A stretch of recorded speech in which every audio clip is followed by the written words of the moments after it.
하루의 마무리, 오늘도 함께 하시죠. 시사평론가 김성환입니다. 수원 냉장고 영아 시신 사건 이후 출생신고를 하지 않은 이른바 유령아동을 막을 제도적 장치를 마련해야 한다는 목소리가 높아지고 있는데요. 그 대안으로 거론되고 있는 보호출산제를 두고 찬반 논란이 일고 있다고 합니다. 어떤 이유 때문인지 더 깊이 들여다보는 인터뷰 시간에 전문가와 얘기 나눠보겠습니다. 그리고 화요일마다 찾아오는 시간이죠. 빅데이터를 통해 인터넷 이슈를 살펴보는 이슈 이수다 코너도 마련되어 있으니까요. 많은 관심 부탁드립니다. 김성환의 시사회는 청취자 여러분들의 관심과 참여 기다립니다. 방송 내용과 관련해 의견 있으신 분들은 문자 보내주십시오. 당첨된 분들께는 모바일 쿠폰 보내드릴 텐데요. 참여하실 번호는 샵9730이고요. 짧은 문자 50원, 긴 문자는 100원의 이용료가 부과됩니다. 또 저희 방송을 유튜브를 통해서도 실시간으로 시청 또 참여하실 수 있는데요. KBS 일라디오 채널 들어오셔서 구독, 좋아요 많이 눌러주시길 부탁드립니다. KBS 일라디오 김성환의 시사야. 그럼 지금 시작하겠습니다.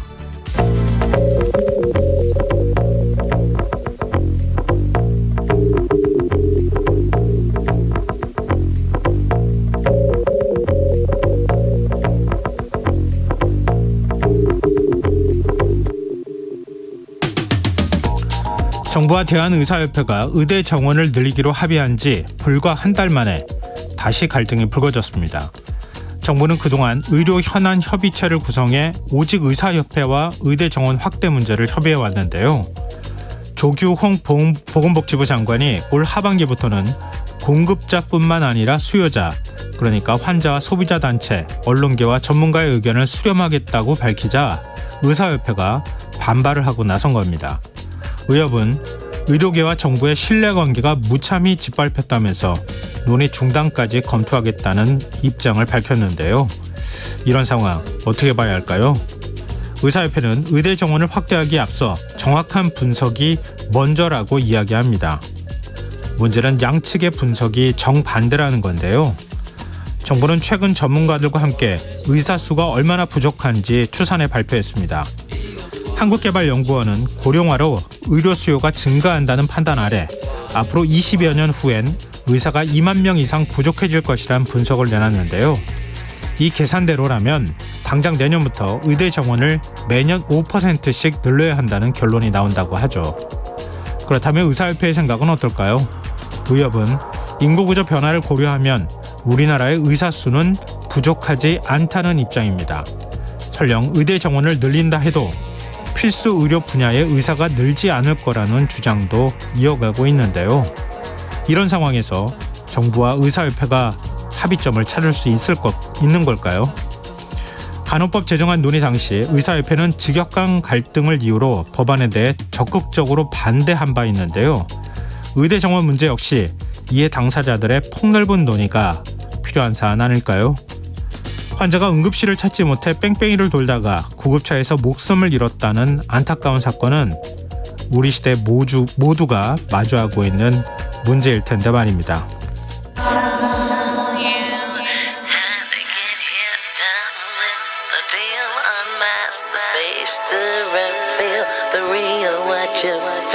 You and your everyday situations, all the unnecessary complications. 오늘 밤 당신 안에 꿈틀거리는 지식추방 본능이 깨어납니다. 여러분의 자유탐구 영역 김성환의 시사야.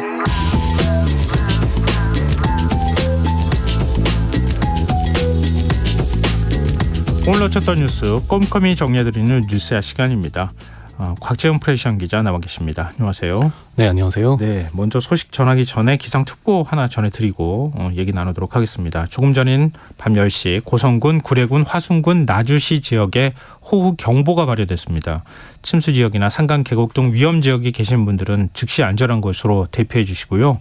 계속해서 기상 상황에 주의해 주시기 바랍니다. 다시 한번 말씀드리면요. 고성군, 구례군, 화순군, 나주시 지역에 호우경보가 조금 전인 밤 10시를 기해서 발효됐다는 말씀 전해드립니다. 예, 요즘에 갑자기 장마 전선이 왔다 갔다 하기도 하고 그러다가 갑자기 폭우가 내리는 일이 있어서 기상 상황에 좀 주의 기울이시고 피해 없도록 대비 철저히 하셔야 될 것 같습니다. 자, 오늘 준비된 소식으로 가보죠. 지금 당초 예보와는 달리 장마가 소강 상태에 지금 접어들은 상황이긴 한데 뭐 정치권은 오늘 민생 행보에 좀 나서고 있어요.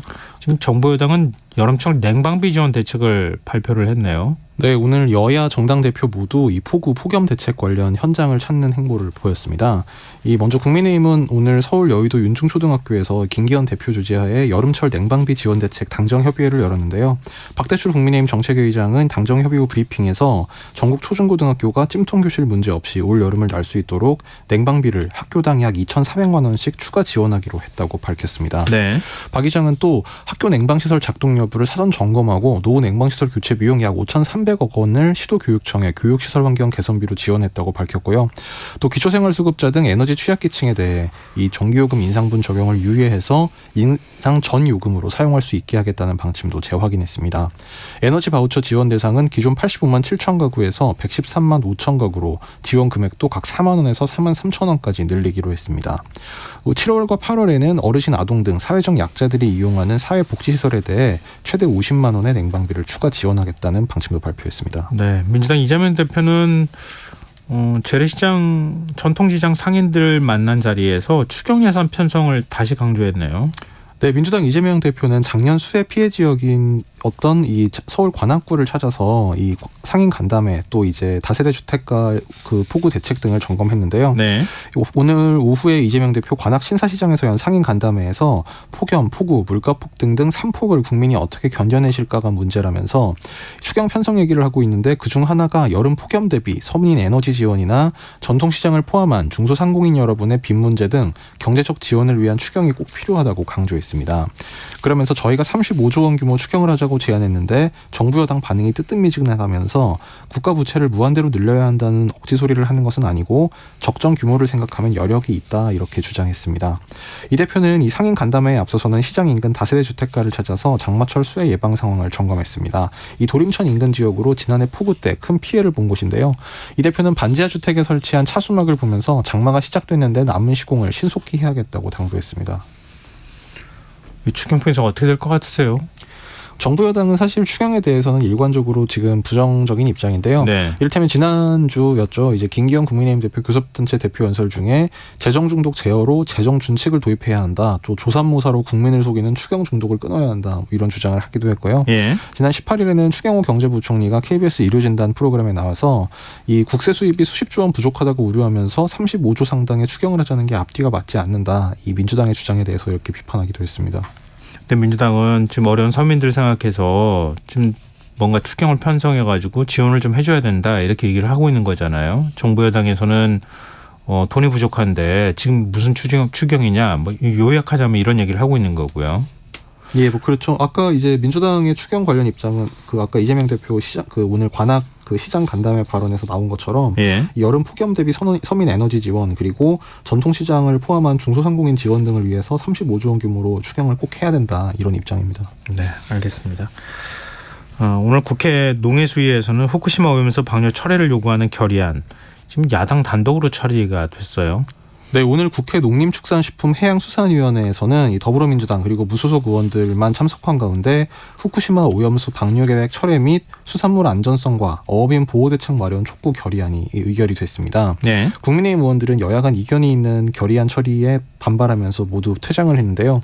여당 간사인 국민의힘 이달곤 의원은 결의안을 볼 시간을 주고 해야지 현안 질문을 하다가 불쑥 내지르면 어떻게 볼 수 있겠느냐 하면서 반발을 했고 네. 같은 당 홍문표 의원도 긴급동의로 기습적으로 끼어넣는 건 상식적이지 않다고 반발했습니다.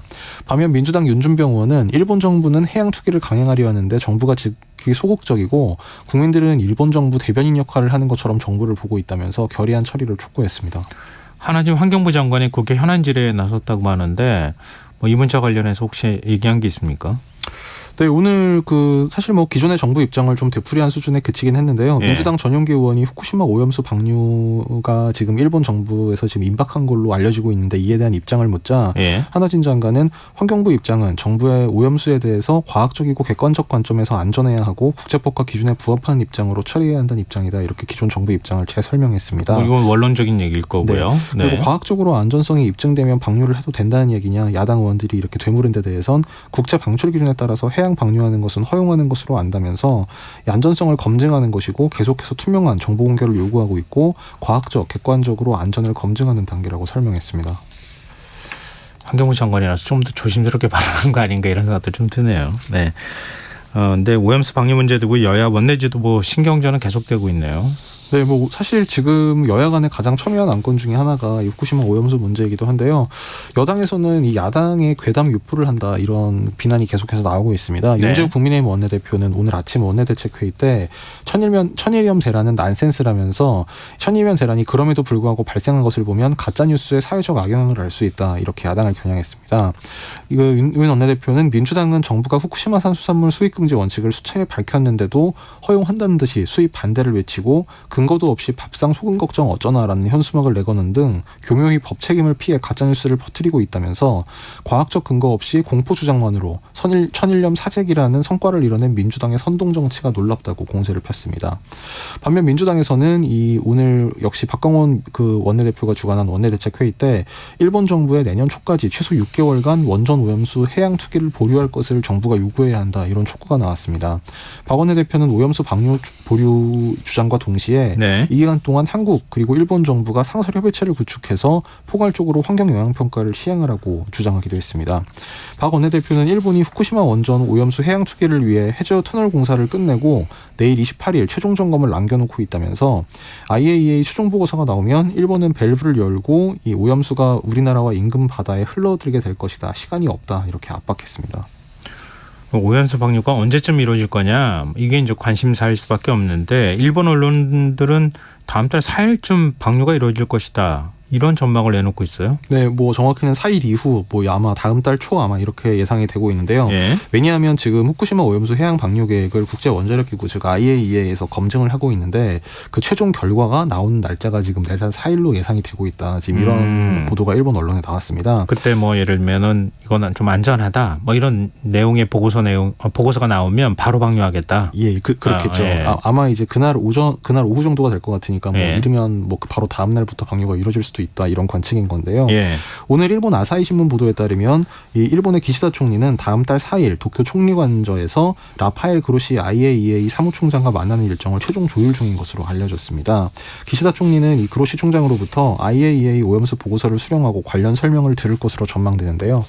아사히 신문은 이 IAEA 보고서가 총리에게 전달될 때 대중에게도 동시에 공표될 예정이라고 전망을 했습니다.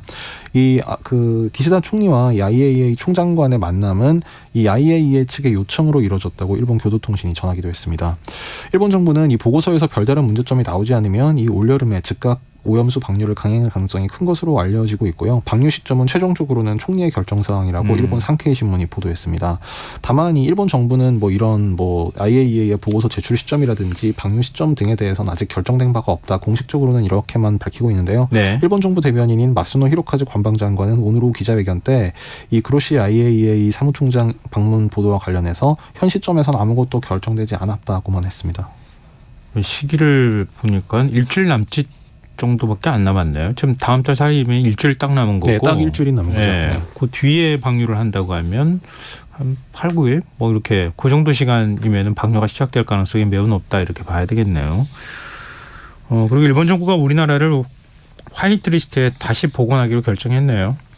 네, 일본 정부가 오늘 그러니까 내각 회의에서 한국을 수출무역관리령 별표 제3회 국가, 즉 화이트리스트로 추가하는 이 수출무역관리령 개정 정령안을 의결했습니다. 네. 이 개정 정령은 미국, 영국 등 기존 화이트리스트에 열거된 국가에 한국을 추가하는 내용으로 오는 30일 공표되고 다음 달 21일부터 시행됩니다. 이 화이트리스트 재지정 조치로 인해서 2019년부터 약 4년간 지속된 한국 대상 수출 규제는 모두 해제가 됐습니다. 한국 정부는 환영 입장을 밝혔는데요. 대통령실 이도훈 대변인은 오늘 오후 브리핑 때 4년 만에 한일 양국이 수출 규제를 모두 해제했다면서 윤석열 대통령과 기시다 일본 총리 간에 셔틀 정상회고 복원 이후 양국 간 경제 협력이 활발해지는 가운데 수출 통제 분야의 양국 간 신뢰가 완전히 회복된 상징적 조치라면서 환영한다는 입장을 밝혔습니다. 또 수출 입 절차가 간소화됨에 따라 양국 교류와 협력이 더욱 가속화될 것으로 기대한다고도 했습니다. 산업통상자원부도 오늘 보도 참고 자료를 내고 수출 통제 분야의 양국 간 신뢰가 완전히 회복됐다고 밝혔습니다. 네, 뭐 사실은 굉장히 갈등이 많았던 사안이라서 수출 규제가 해제됐다고 하는 건 상당히 의미가 있어 보이긴 하는데 우리 정부가 그동안에 추진해왔던 소부장이라고 얘기를 했던 거 있었잖아요. 근데 그거는 지금 어떻게 되고 있나 또 궁금하기도 하네요. 우리가 일본에 너무 일본 제품에 의존하는 그런 현상은 좀 계속 탈피하려고 노력해야 되지 않을까 이런 생각이 드네요. 자, 지금 여러분께서는 KBS 라디오 김성환의 시사회와 함께하고 계십니다. 계속해서 뉴스에 이어가겠습니다. 오늘 국회 교육위에선 수능 킬러 문항 문제 두고 여야간 설전이 벌어졌어요. 네, 그 수능 이른바 킬러 문항 관련이 윤석열 대통령 발언과 관련해서 야당 의원들 그리고 정부 이제 이주호 교육부 장관 간의 사실 설전, 그 다음에 야당 의원들의 추궁, 그리고 이주호 장관의 변명 이런 것들이 쭉 이어졌는데요. 네. 이주호 장관은 윤석열 대통령의 이른바 그 수능 킬러 문항 관련 발언에 대해서 대통령 발언은 적절했다면서 교육부가 실천을 제대로 못한 것이 부적절했다 이렇게 책임을 자처했습니다.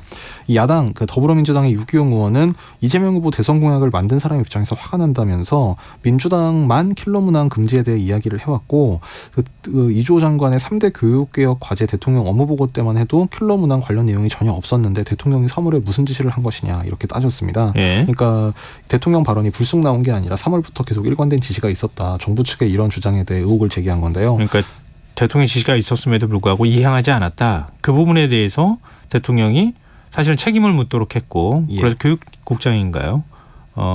책임을 물어서 그 자리에서 경질시켰다 이런 이제 맥락이었던 거잖아요. 예, 그렇습니다. 예. 또 이제 민주당 소동용 의원도 이 3월부터 대통령으로부터 관련 지시가 있었다는 것은 장관이 거짓말을 한 것이나 대통령이 거짓말을 한 것 아니냐 이런 의혹을 제기했는데요.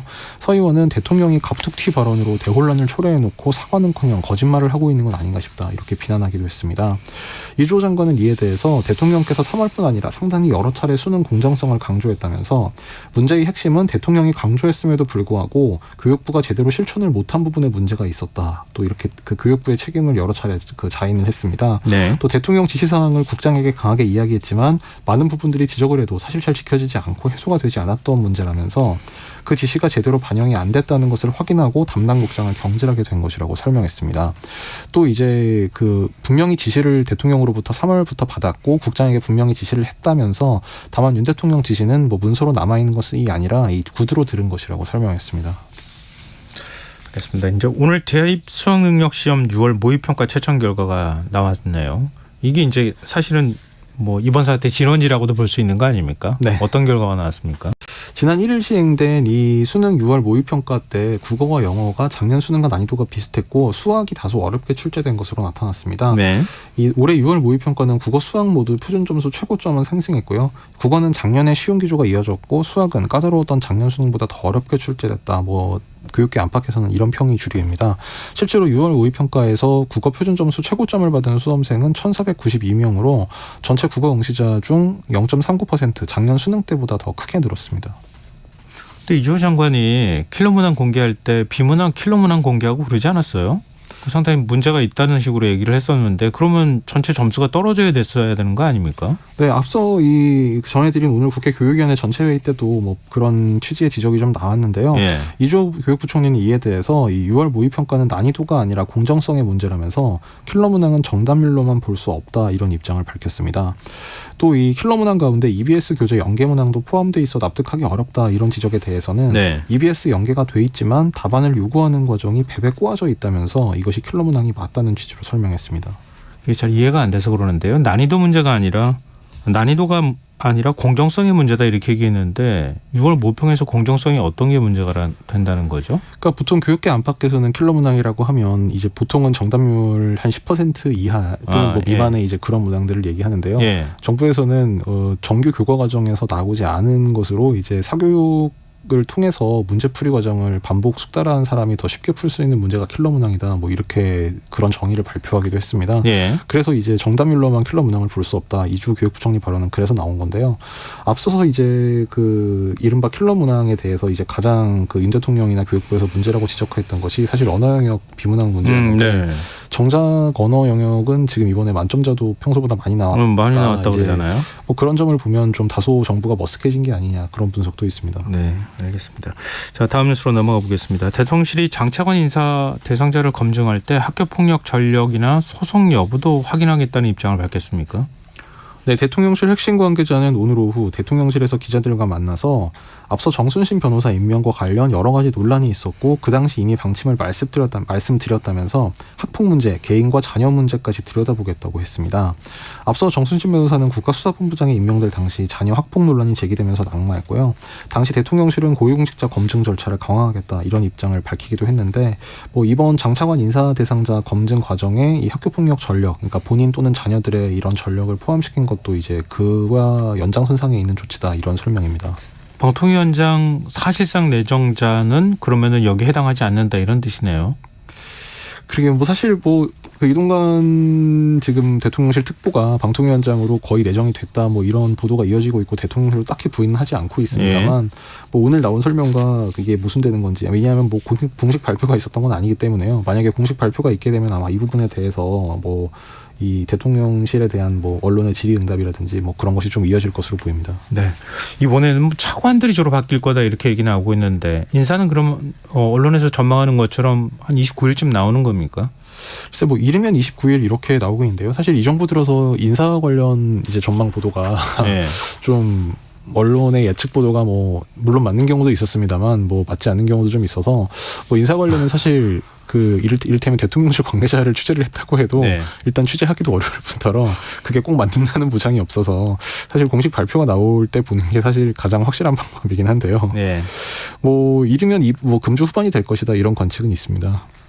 인사 문제가 참 어려워요. 그 인사청문회도 거쳐야 되는 상황이기도 하고 장관급 인사들이 지금 뭐 인사청문회를 받아야 되는 상황이기도 하잖아요. 근데 차관급은 또 아니라 할지라도 또 한동안 또 인사 문제로 좀 시끄러워지지 않을까. 야당이 뭐 굉장히 적극적으로 문제 제기를 할 테니까요. 그런 생각이 드네요. 근데 개각이 아직 발표도 안 나왔는데 야당에선 벌써 비판의 목소리를 내고 있습니까? 뭐 비판의 초점은 사실 그 방금 말씀하신 이동관 방송통신위원장 내정자에 좀 집중이 되고 있는데요. 네. 이를테면 이재명 민주당 대표는 어제 윤석열 대통령이 끝내 이동관 방통위원장 지명을 강행할 태세라면서 한국기자협회 설문조사를 해보니 언론인 80%가 방통위원장 지명에 반대했다고 한다 이렇게 지적하기도 했습니다. 그러면서 이 대표는 국민도 언론인도 반대하는 5개 인사를 그만둬야 한다 이렇게 촉구했습니다. 근데 장관급 인사는 최소화했다는 얘기가 나오던데 이건 배경이 있습니까? 뭐 앞서서 이제 대통령실에서 여러 차례 국면 전환임 개각은 없다 뭐 이런 입장을 밝히기도 했고요. 예. 뭐 지난 지금 5월 정도였던 것 같은데 그때 대통령이 직접 뭐 장관을 한 번 했으면 2년은 해야 된다 이런 발언을 한 것으로 알려지기도 했습니다. 네. 아무래도 지금 뭐 대통령 그리고 이제 여당의 국정 지지도가 그렇게 높지 않은 상황에서 인사청문회를 이제 그 여러 차례 다시 여는 것이 좀 상당히 부담이 될 수 있다 뭐 이런 판단도 적용한 것으로 보이고요. 네. 그래서 지금 뭐 하마평에 오르는 장관 인사를 보면 뭐 방통위원장 같은 경우에는 이미 한상혁 위원장 그 교체를 강하게 밀어붙인 상태이기 때문에 그렇다 치고 사실은 지금 뭐 통일부 장관 그다음에 뭐 산업통상자원부 장관 뭐 이렇게 한 두 자리 정도가 이제 거론이 되고 있습니다. 네, 알겠습니다. 오늘 이상민 행안부 장관에 대한 탄핵 심판 마지막 변론이 있었는데 유족이 증인으로 참석했다고요? 네, 오늘 헌법재판소는 탄핵심판 사회변론기일에서 이 국회와 그 이상민 행정안전부 장관 측의 최후 진술을 들은 뒤 변론 종결을 선언했습니다. 이 변론 절차가 이로써 마무리가 된 건데요. 유남석 헌법재판소장은 지금까지 양 당사자 측 변론을 통해 주장한 내용과 제출된 증거를 기초로 사실과 법리에 따라 신중하게 검토한 후 결론을 내리겠다고 밝혔습니다. 오늘 변론에는 참사 유족이 직접 출석해 이 장관의 파면을 촉구하기도 했는데요. 고 이주영 씨의 부친 이정민 씨는 이상민 장관 파면은 국민의 생명권을 지켜주지 못한 국가가 할 수 있는 최소한의 조치라면서 참사 책임자인 장관에게 그 직에 대한 책임을 물어야 한다고 주장했습니다. 탄핵 여부는 언제쯤 결정되는 겁니까? 헌법재판소 법에 보면 탄핵 사건은 접수일부터 180일 이내 결정을 선고해야 한다 이런 규정이 있습니다. 예. 그 이상민 장관의 탄핵 소추 의결서는 지난 2월 9일에 접수됐기 때문에 7월 말에서 8월 초 사이에 헌재 판단이 나올 것으로 지금 법조계 안팎에서는 내다보고 있습니다. 예. 이태원 참사 유가족들이 지금 국회 앞에서 단식 농성하고 있는 거죠? 네, 단식 농성 네. 지금 오늘 8일차 진행 중입니다. 네, 이태원 참사, 이태원 특별법 신속 처리 안건으로 뭐 처리한다 안 한다 얘기들은 많은데 유족들이 어떤 생각을 갖고 있는지 한번 적극적으로 여야 모두 좀 들어보면 어떨까 싶습니다. 자, 오늘 뉴스 여기까지 하겠습니다. 지금까지 곽재훈 프레시안 기자였습니다. 고맙습니다. 감사합니다.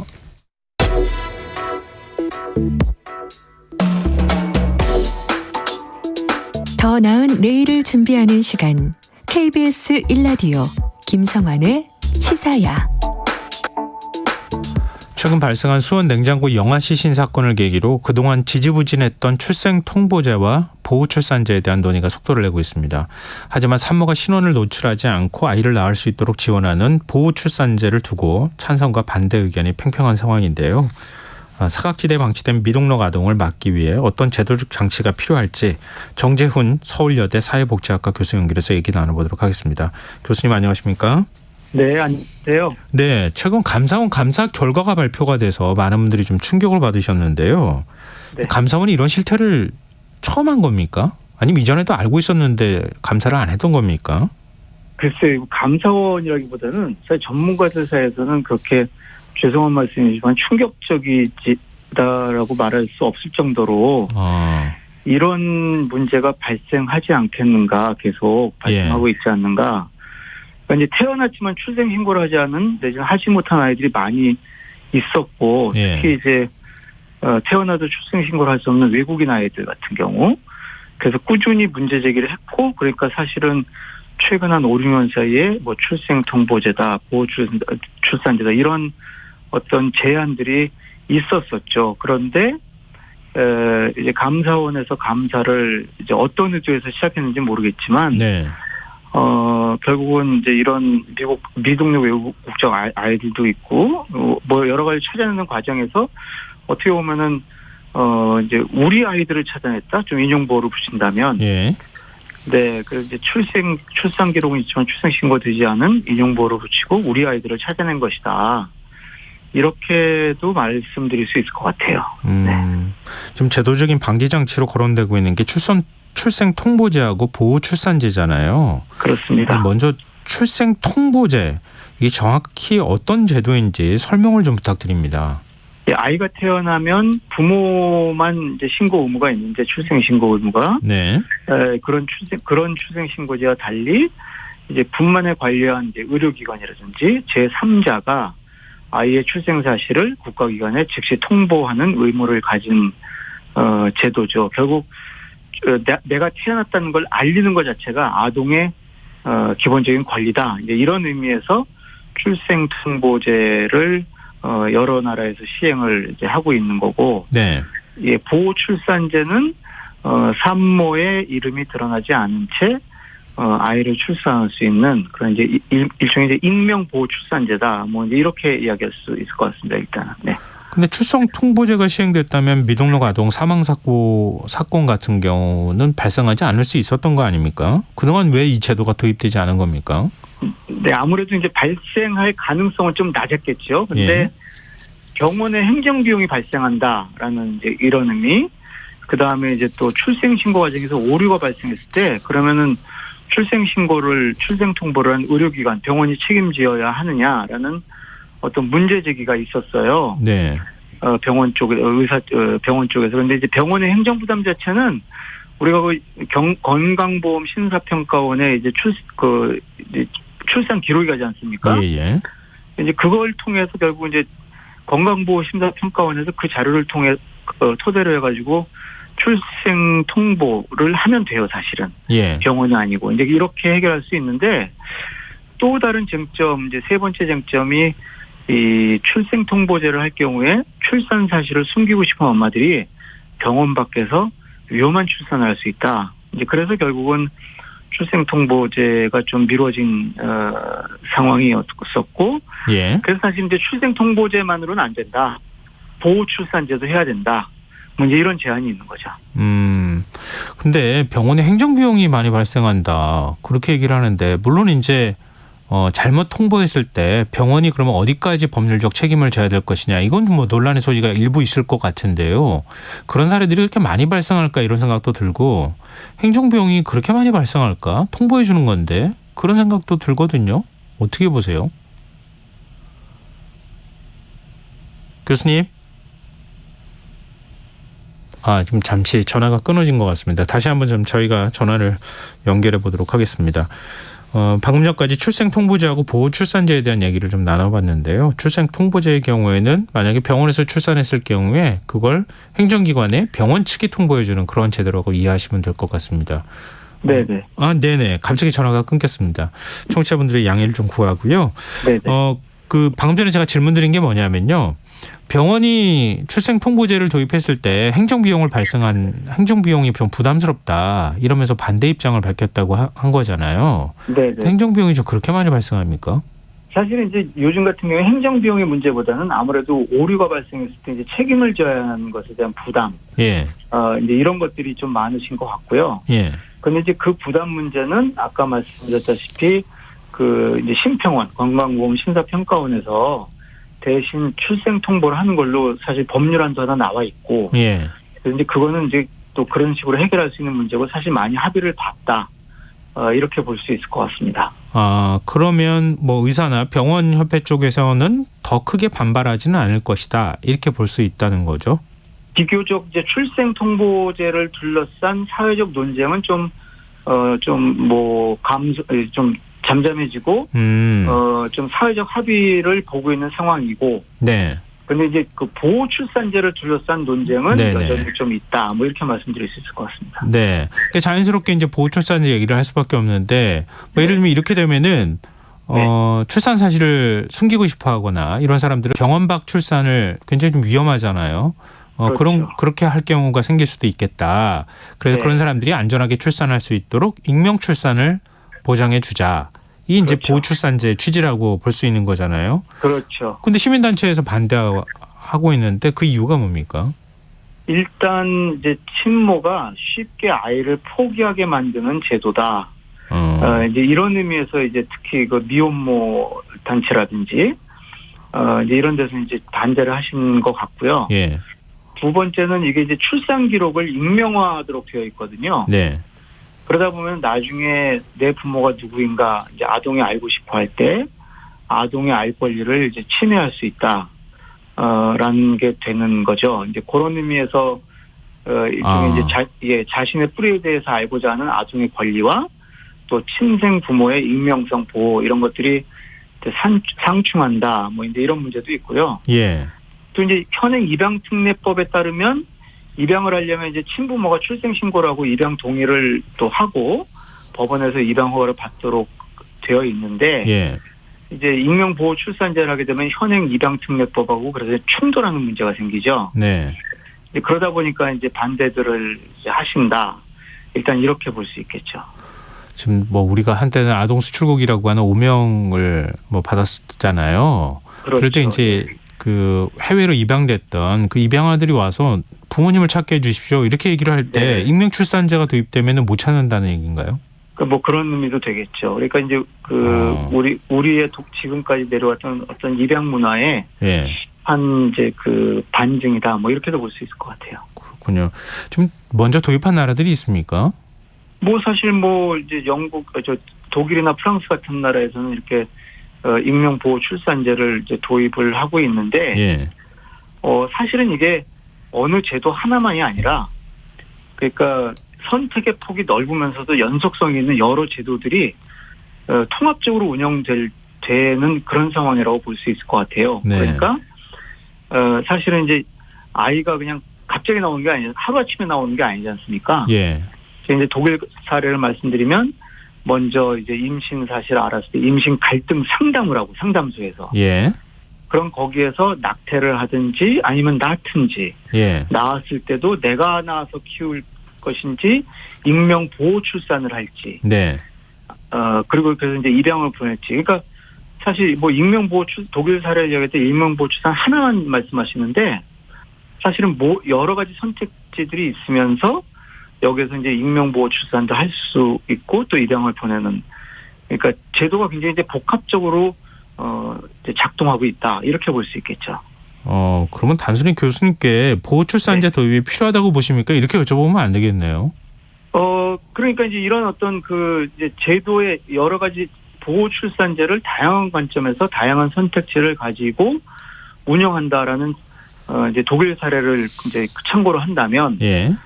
저는 도입을 해야 된다 이렇게 생각을 합니다. 왜냐하면 또 지금은요 어떻게 보면은 나중에 아동이 나와준 부모를 찾지 않고 이 문제를 떠나서 예.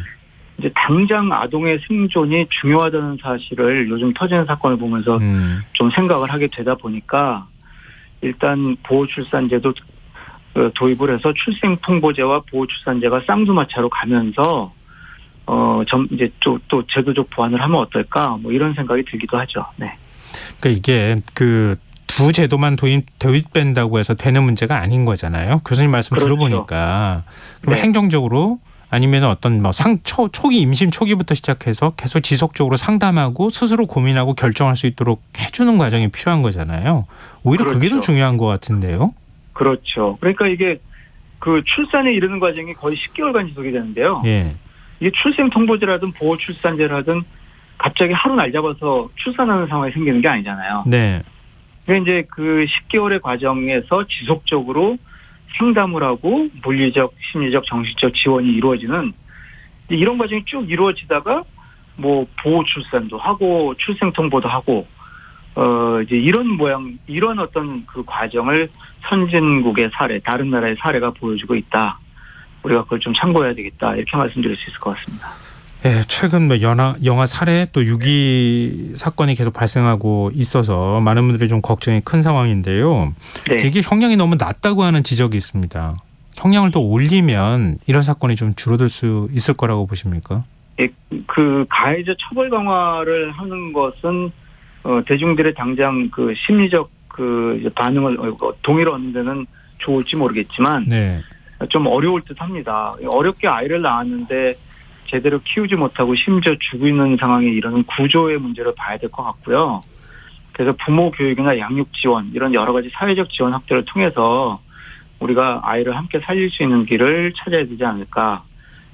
사이다 같은 어떤 가해자 처벌 같은 사이다 같은 그 조치가 당장은 청량감을 줄지 모르겠지만 사이다 많이 마시면 몸에 안 좋잖아요. 네. 네, 조금 더 저희가 좀 장기적이고 또 근본적인 문제 해결 방안을 모색해야 될 때라고 생각을 합니다. 네. 제도적 보완 외에도 미혼모 지원 등 복지 정책도 좀 필요하다 이런 목소리가 있는데요. 이 법제화 외에 우리가 어떤 부분들을 더 노력하면 좋을까요? 네, 그래서 당장 지금은 출생통보제와 보호출산제를 도입하기 위한 법률안 논의에 초점이 맞춰져 있는데요. 네. 사실은 이 분들이 이 보호출산이나 출생통보에 오려면 처음 시작하는 과정, 즉 상담하고 임신을 아이를 낳을지 안 낳을지 상담을 해서 일단은 노출이 돼야 돼요. 그래서 이런 독일 사례 같은 임신 갈등 상담소라든지 그래서 이 임신 갈등 여기 상담소에 나타난 이분들을 상담을 하고 계속 지원을 해주는 어떤 그런 이제 우리가 흔히 말하는 이제 사회 서비스 전달 체계, 네. 지원 체계가 필요하다 이렇게 말씀드릴 수 있을 것 같습니다. 네, 알겠습니다. 오늘 말씀 고맙습니다. 네, 감사합니다. 예, 지금까지 정재훈 서울여대 사회복지학과 교수였습니다.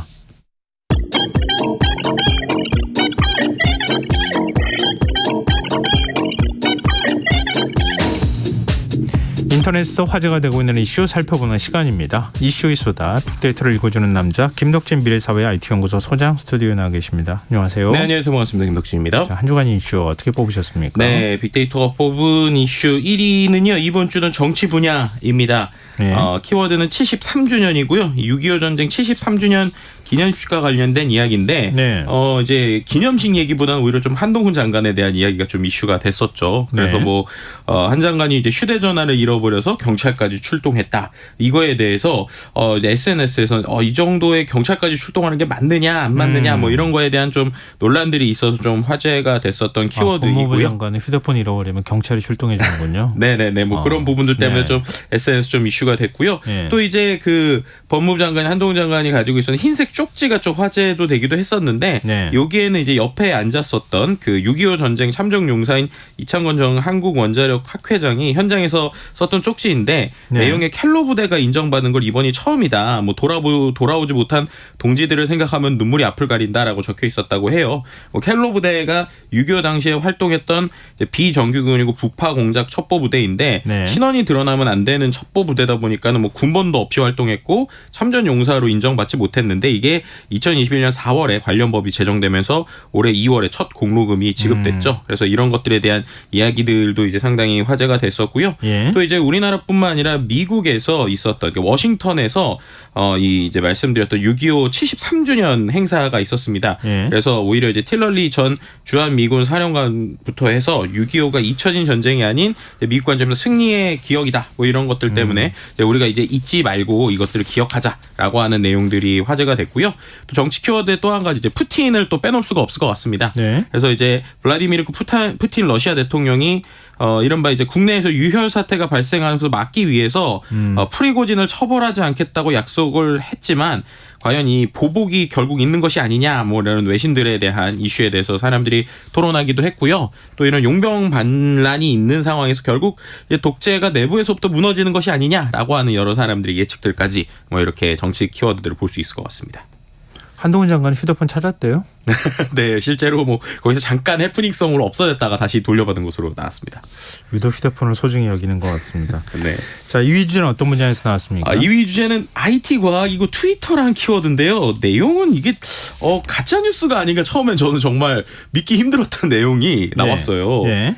이 우리가 알고 있는 트위터를 인수한 일론 머스크와 그리고 페이스북으로 잘 알는 메타의 대표인 주커버그가 예. 뭐 다른 데도 아니고 UFC 대결이 성사되는 것이 아니냐 이런 정말로 뭐 이거 진짜인지 가짜인지 모를 이런 뉴스가 나온 것입니다. 그래서 만약에 실제로 이 두 사람이 UFC 격투기 대결을 하게 되면 네. 실제 한 1조 3천억 정도의 돈에 이르는 흥행을 거둘 것이다 이런 전망까지 나오고 있어요. 아니, 그게 무슨 그 X로도 그렇게 나와요? 예, 맞습니다. 그래서 이게 도대체 무슨 얘기인가라고 봤더니 예. 실제로 이게요. 그 트위터 서비스에서 일론 머스크와 마크 주커버그가 설전을 주고받은 게 이슈가 된 겁니다.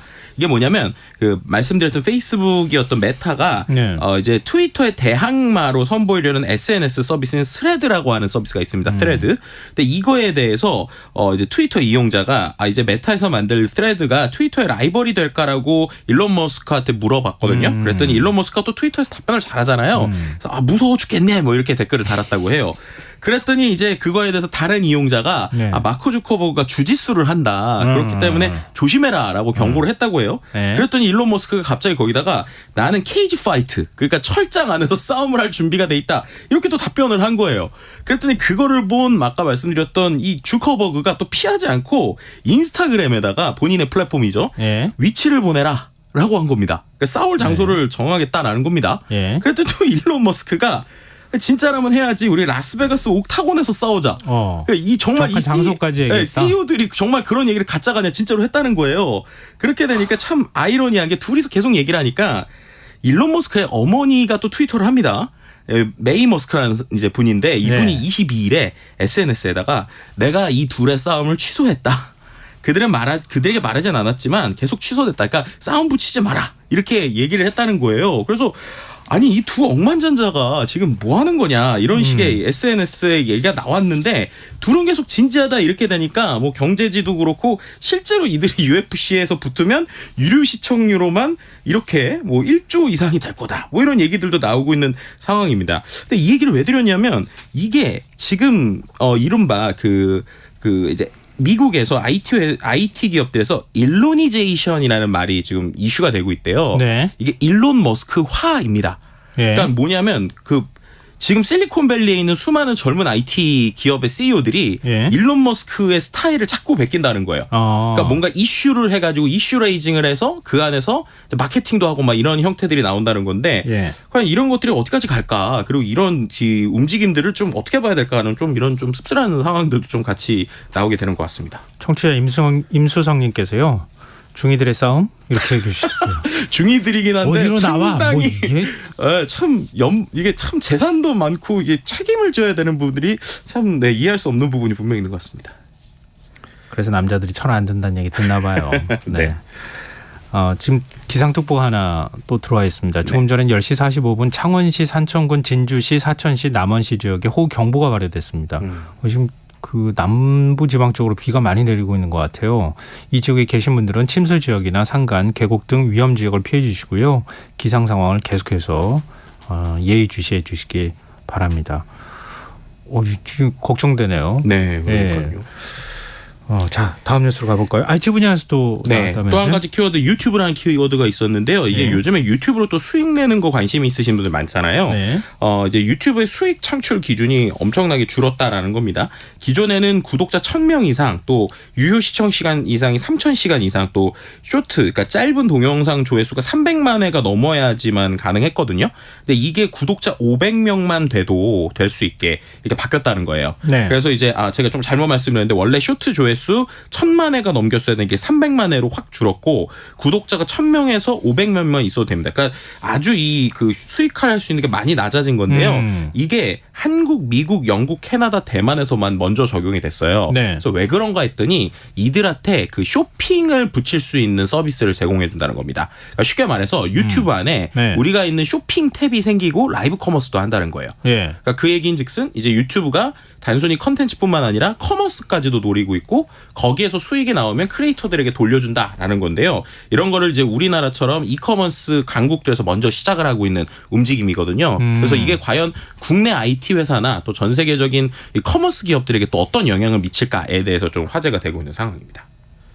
그러면은 네. 뭐 이런 방식으로 네.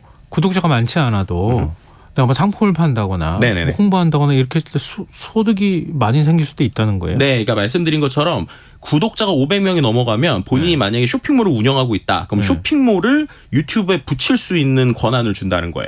네, 그렇게 되면은 예를 들어서 우리가 쇼핑몰을 운영하시는 분들이 유튜브로 추가 수익이 안 나더라도 뭐 예를 들면 이럴 수 있겠죠. 뭐 고기 먹는 영상을 올리시는 분들이 그 고기 쇼핑몰을 붙여가지고 그 안에서 추가적인 수익을 얻거나 이런 것들이 이제 구독자 500명만 넘어가면 가능하게 한다는 겁니다. 예. 반대로 말하면은 지금 우리 전 세계적으로 우리나라 또 라이브 커머스들이 많잖아요. 예. 그럼 국내 라이브 커머스 업체들이 상당히 긴장할 수밖에 없는 이러한 소식이라고 볼 수 있을 것 같습니다. 양면성이 좀 있긴 하네요. 네, 그렇죠. 근데 또 굉장히 많은 유튜버들이 관심을 좀 가질 것 같기도 하고요. 네.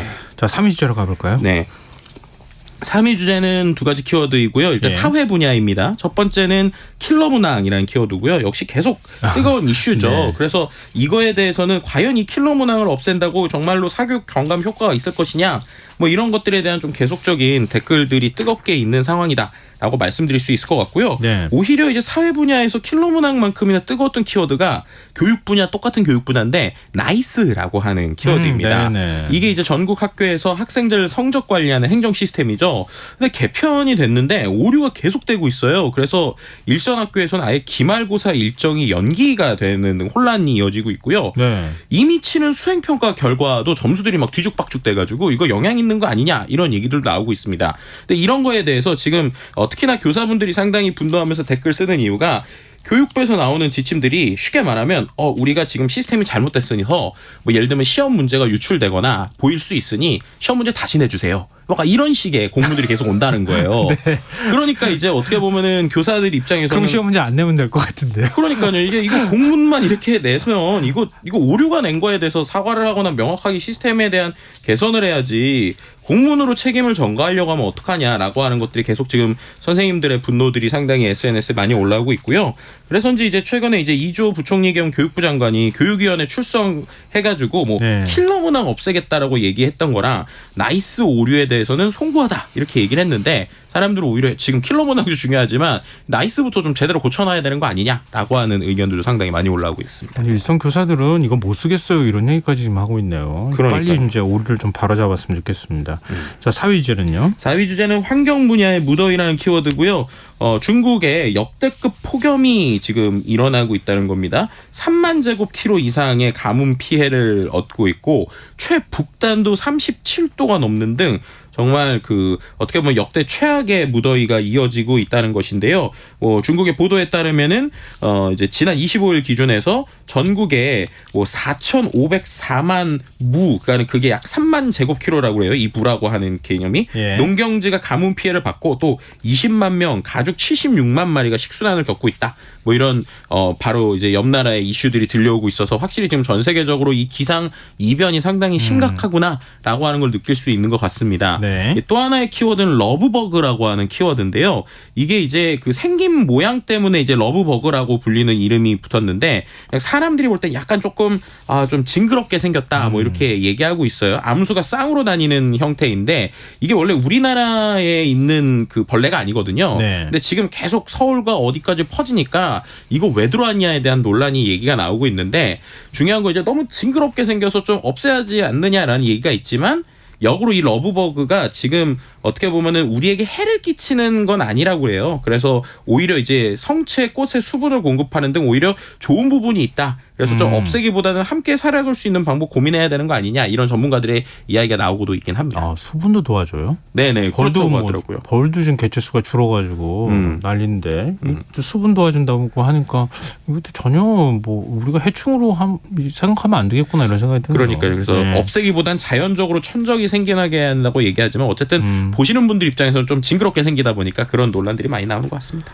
자, 마지막 5위 주제는요? 5위 주제는 생활 분야고요. 햄버거인데요. 네. 미국의 3대 수제 햄버거 브랜드 중에 하나가 우리나라에 들어왔어요. 근데 개장 첫날부터 개점 전부터 300명 이상 줄을 서서 오픈런을 보였는데 밤 11시까지 기다리는 고객들도 있었습니다. 근데 기다릴 수도 있다고 봤는데 문제는 뭐냐면 이게 한 2만 원 정도의 버거 세트거든요. 네, 그 금액도 비싸잖아요. 네. 근데 그거를 10만 원에 다시 파는 이런 것들이 이제 중국 마켓에 올라오는 거예요. 그러니까 말씀드린 대로 이걸 한번 먹으려면 최소 몇 시간 기다려야 되거든요. 그러니까 기다리지 말고 내가 사놨으니까 10만 원에 되사라.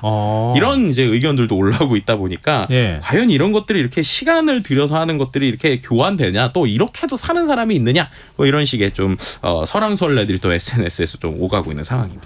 햄버거 10만 원 주고 사 먹을 수 있는 사람, 능력 있는 사람 사 먹을 수도 있겠죠. 근데 과거의 경험으로 보니까요. 네. 이런 버거 들어오면 꼭 몇백 미터씩 줄 서더라고요. 그러니까요. 근데 한 6개월쯤 지나면은 줄 하나도 안 서고 먹을 수 있더라고요. 조금만 좀 참으면 어떨까 싶네요. 그러니까요. 네, 이수이수다. 지금까지 김덕진 미래사회 IT연구소 소장과 함께했습니다. 오늘 말씀 고맙습니다. 네, 감사합니다. KBS 라디오 김성환의 시사 1부 순서 여기서 마무리하겠습니다. 전 11시 정각 2부에 다시 찾아오겠습니다.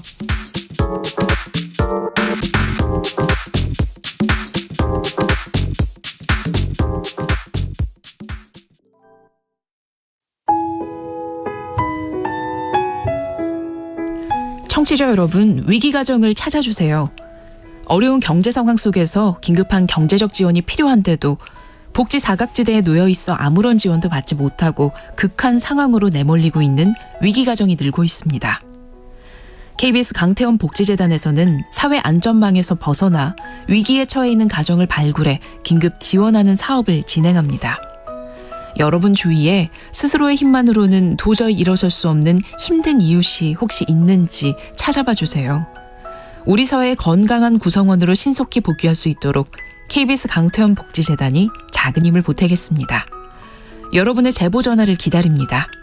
KBS 강태원 복지재단 제보 전화 1533-0900, 1533-0900입니다.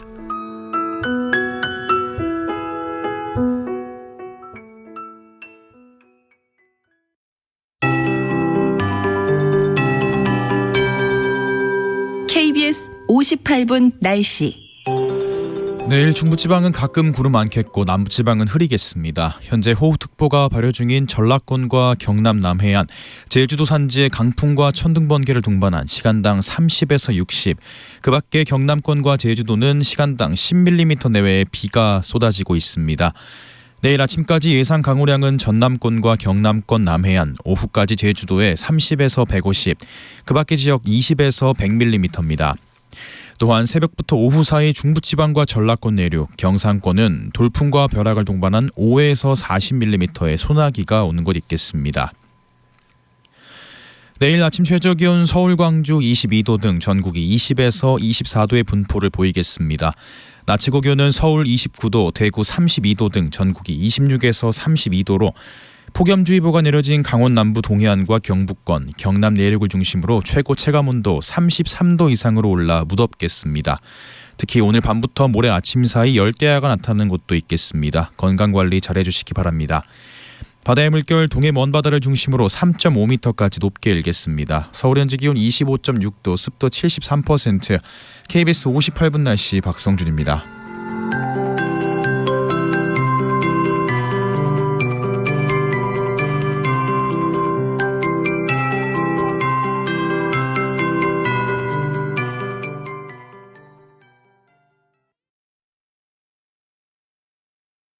정성을 다하는 국민의 방송 KBS가 11시를 알려드립니다.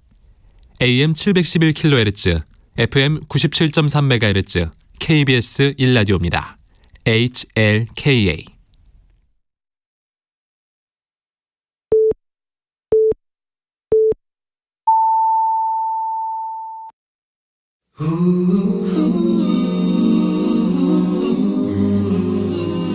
이 밤 그냥 보내긴 아쉬우니까요.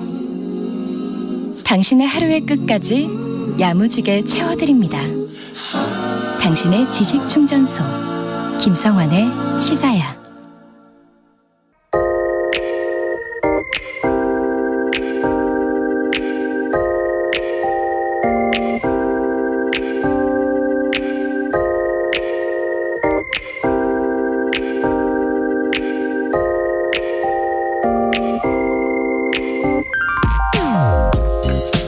이 코너를 오래 하다 보니 습관 아닌 습관이 하나 생겼습니다. 매일같이 마치 보물 사냥꾼이 된 것 마냥 발견거리를 찾게 되고요. 그러다 우연히 사람들의 진심 어린 정이 느껴지는 기사를 발견하면 소중하게 스크랩을 해두곤 합니다. 왜 보물은 혼자 볼 때 가장 기분이 좋잖아요. 꺼낼 듯 말 듯 언제 전해드리면 좋을까 설레이는 기분을 애써 진정시키며 고민에 고민을 거듭하곤 합니다. 오늘은 그 보물상자에서 소식 하나를 꺼내 선보이려고 합니다. 매년 여름철이 되면 아파트 경비원의 근무 환경이 논란이 되곤 하죠. 윙윙웅웅 집집마다 에어컨을 가동하는 소리가 요란하게 울려 퍼지는 아파트 단지 그 한켠, 경비실의 비좁은 임시막사 안에서 선풍기 바람으로 더위를 이기는 경비원들의 모습이 극명한 대비가 되곤 합니다. 일부 아파트 주민들이 십시일반으로 돈을 모아 경비실에 에어컨을 설치해줬다는 미담이 전해지지만 대전시 대덕구 사례는 이전과는 차원이 조금 다릅니다. 대덕구가 이달 초 냉방기 시설 지원을 신청한 300가구 이상 4개 아파트 단지 모두를 지원 대상으로 선정했다고 합니다. 현재 4개 단지의 경비실 42곳과 경비원 휴게실 2곳에 에어컨 28대와 냉난방기 16대가 설치되고 있는 중이라고 하는데요. 이렇게 할 수 있는 이유는 다름 아닌 주민 발의가 있었기 때문입니다. 지역 주민들이 직접 냉난방기 설치 지원을 하도록 하는 내용의 조례를 발의했고 지난해 12월 이 조례안이 구의회를 통과했다고 합니다. 구청출은 조례 개정 시기가 늦어서 지원 예산을 올해 추경에 편성하지 못하자 다른 예산을 활용해 사업을 추진하는 적극성을 보였다고 합니다. 이웃과 상생하려는 대덕구민의 따뜻한 마음이 제도화로 이어진 건데요. 경비실에서 시원한 바람을 쐬며 근무할 수 있게 된 경비원들, 지금 어떤 마음일까요? 주민들의 따뜻한 마음에 더욱 열심히 성심성의껏 근무하지 않을까요? 지금까지 오늘의 발견이었습니다.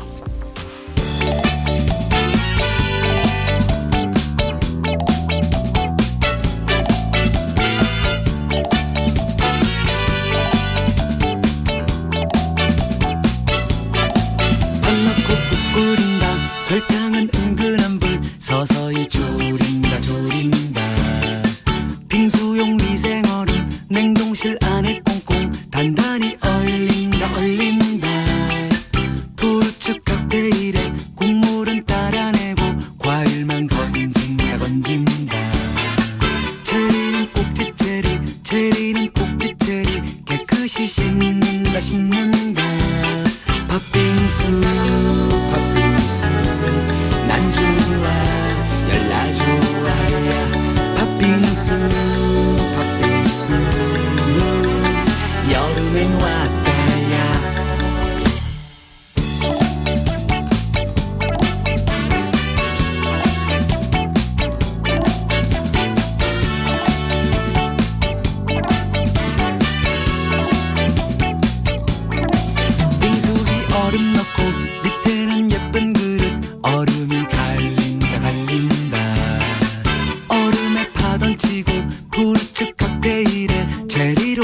장식해 장식해 팥빙수 팥빙수 난 좋아 열나 좋아야 팥빙수 팥빙수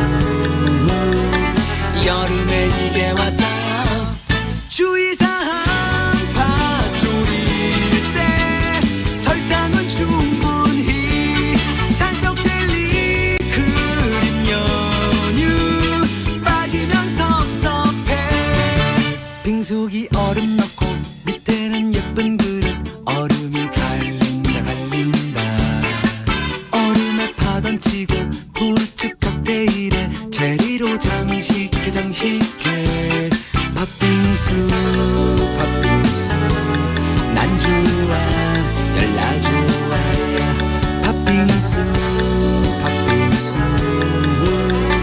여름엔 이게 왔다야 빙수야 팥빙수야 사랑해 사랑해 빙수야 팥빙수야 녹지마 녹지마 야 빙수야 팥빙수야 사랑해 사랑해 빙수야 팥빙수야 녹지마 녹지마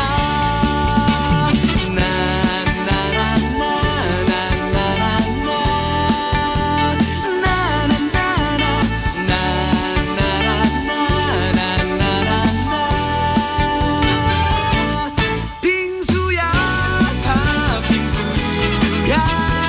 사랑해 사랑해 빙수야 팥빙수야 녹지마 녹지마 야 빙수야 팥빙수야 사랑해 사랑해 빙수야 팥빙수야 녹지마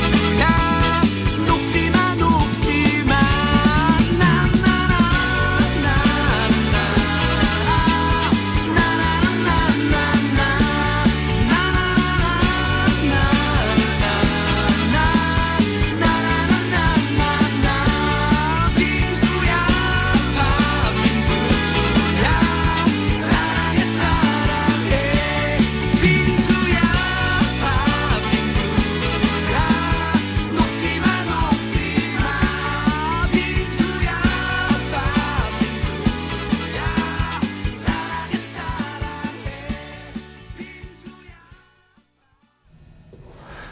오늘의 발견에 이어서 윤종신의 팥빙수들이었습니다.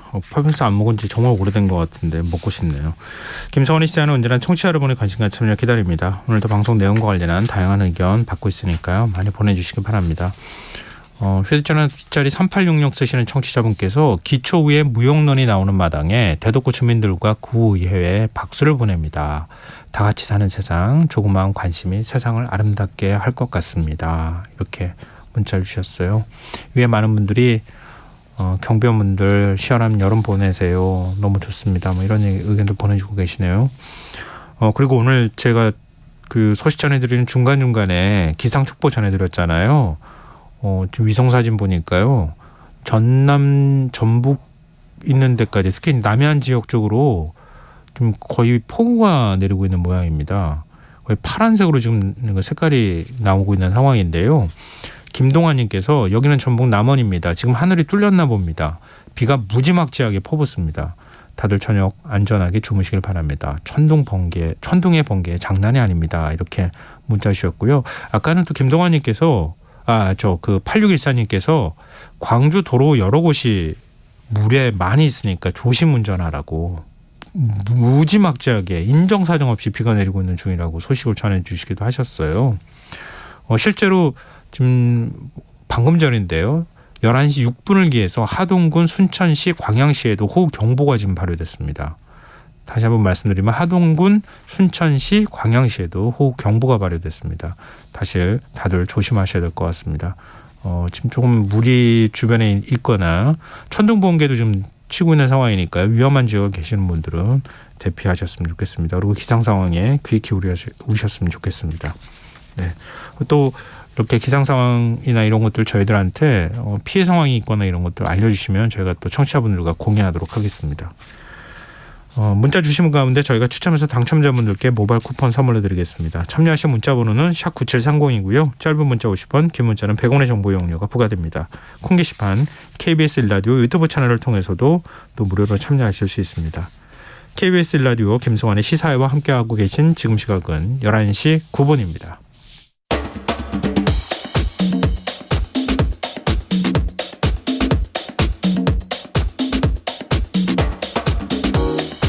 오늘 일어난 세상 곳곳의 소식들 당일 배송으로 전해드립니다. 밤참 뉴스 이현경 뉴스캐스터와 함께하겠습니다. 안녕하세요. 네, 안녕하세요. 오늘 아무래도 기상 상황에 대한 말씀을 먼저 나눠야 될 것 같은데요. 네. 3660님께서도 경남 진주인데 몇 시간 전부터 천둥 번개 무섭게 지금 비가 내리고 있습니다. 집안에 있어도 무섭네요. 또 우리 김미숙님께서 창원도 1시간 넘게 천둥 번개가 요란하더니 지금은 장대비가 내리고 있습니다. 이렇게 소식을 전해주고 계세요. 지금 남해안하고 제주도 지역을 중심으로 해서 비가 많이 내린 거죠? 네, 전남과 경남 지역을 중심으로 네. 호우경보, 호우특보가 지금 발효된 상황인데요.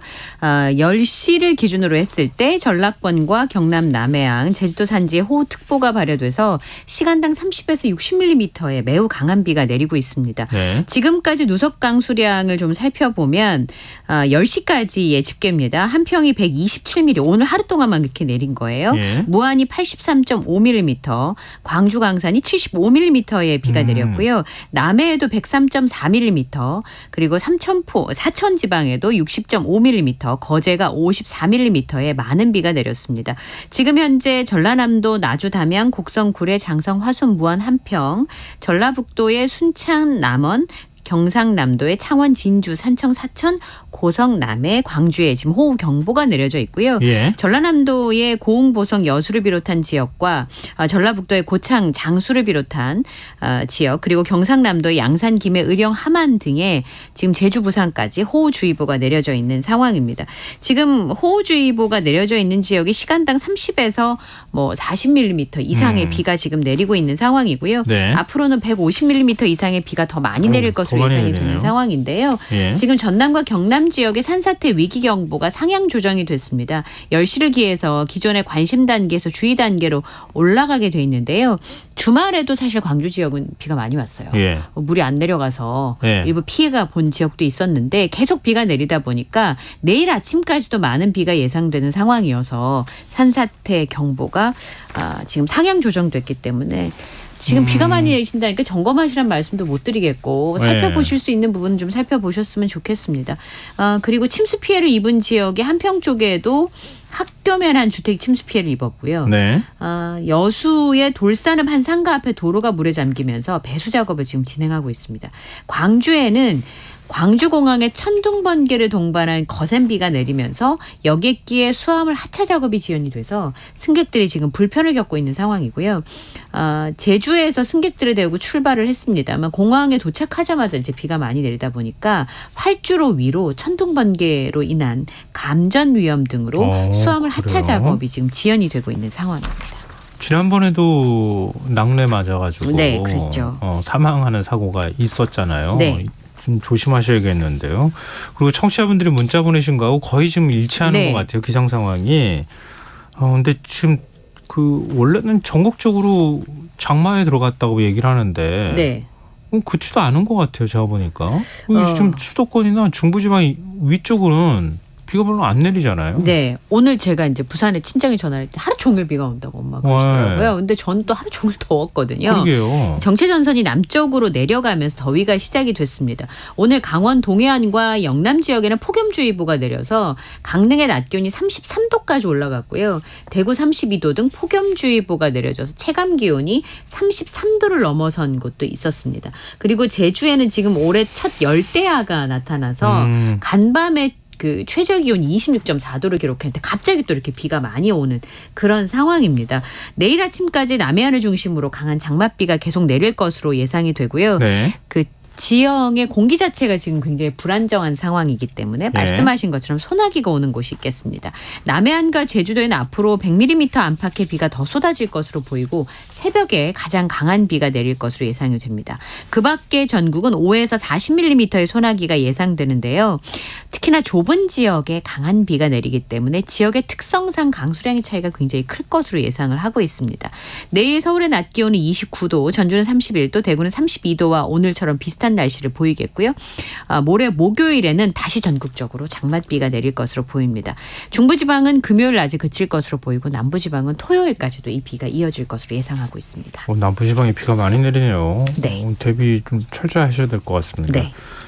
그리고 지금 요즘 같은 장마철엔 식중독이 많이 발생하잖아요. 네. 금방 음식 두면은 금방 쉬어버리거나 네. 곰팡이 피거나 이런 모습들을 볼 수가 있는데 좀 아무래도 좀 주의해야 되지 않겠습니까? 식중독 걸리면 보통 이제 설사하고 복통이나 구토를 동반하는 경우가 있는데 먹고 안 나면 걸려본 분들은 몰라요. 한 번 걸리면 정말 고생스럽습니다. 그러니까 사람을 그냥 약간 KO 시키는 수준까지 네, 가잖아요. 맞아요. 진을 쭉 빼잖아요. 예, 설사하고 복통, 구토가 동반이 되고 이제 나중에 되면 그 탈진 현상까지 벌어질 수가 있는데요.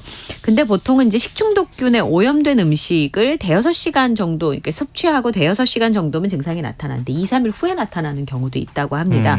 그런데 이럴 때 병원에 가야 되는 상황의 경우에는 설사가 이틀 이상 지속이 된다. 심한 복통과 구토가 있다. 열이 안 떨어진다. 혈변이 있다. 그리고 용변이 시원하지 않고 뒤가 묵직하다라고 생각이 드시면 병원에 가시는 게 좋고요. 그리고 이제 음식물을 반드시 익혀서 드시고 냉장 보관을 잘 하시는 거예요. 다들 아시겠습니다만 문제는요. 섭취하고 남은 음식의 경우에는 냉장고로 바로 들어가는 경우가 굉장히 많잖아요. 네. 냉장고에 들어가 있으면 주부 입장에서도 안전하다는 생각을 그렇죠. 하게 되니까 그럼에도 불구하고 요즘의 경우에는 미생물 오염이나 증식이 있을 수 있고요. 한번 해동한 음식은 또 변성까지 오기 때문에 그런 경우는 다시 냉장고에 들어간다고 해도 위험할 수 있으니까 반드시 끓여서 드시는 게 좀 필요합니다. 그리고 우리 그런 거 있잖아요.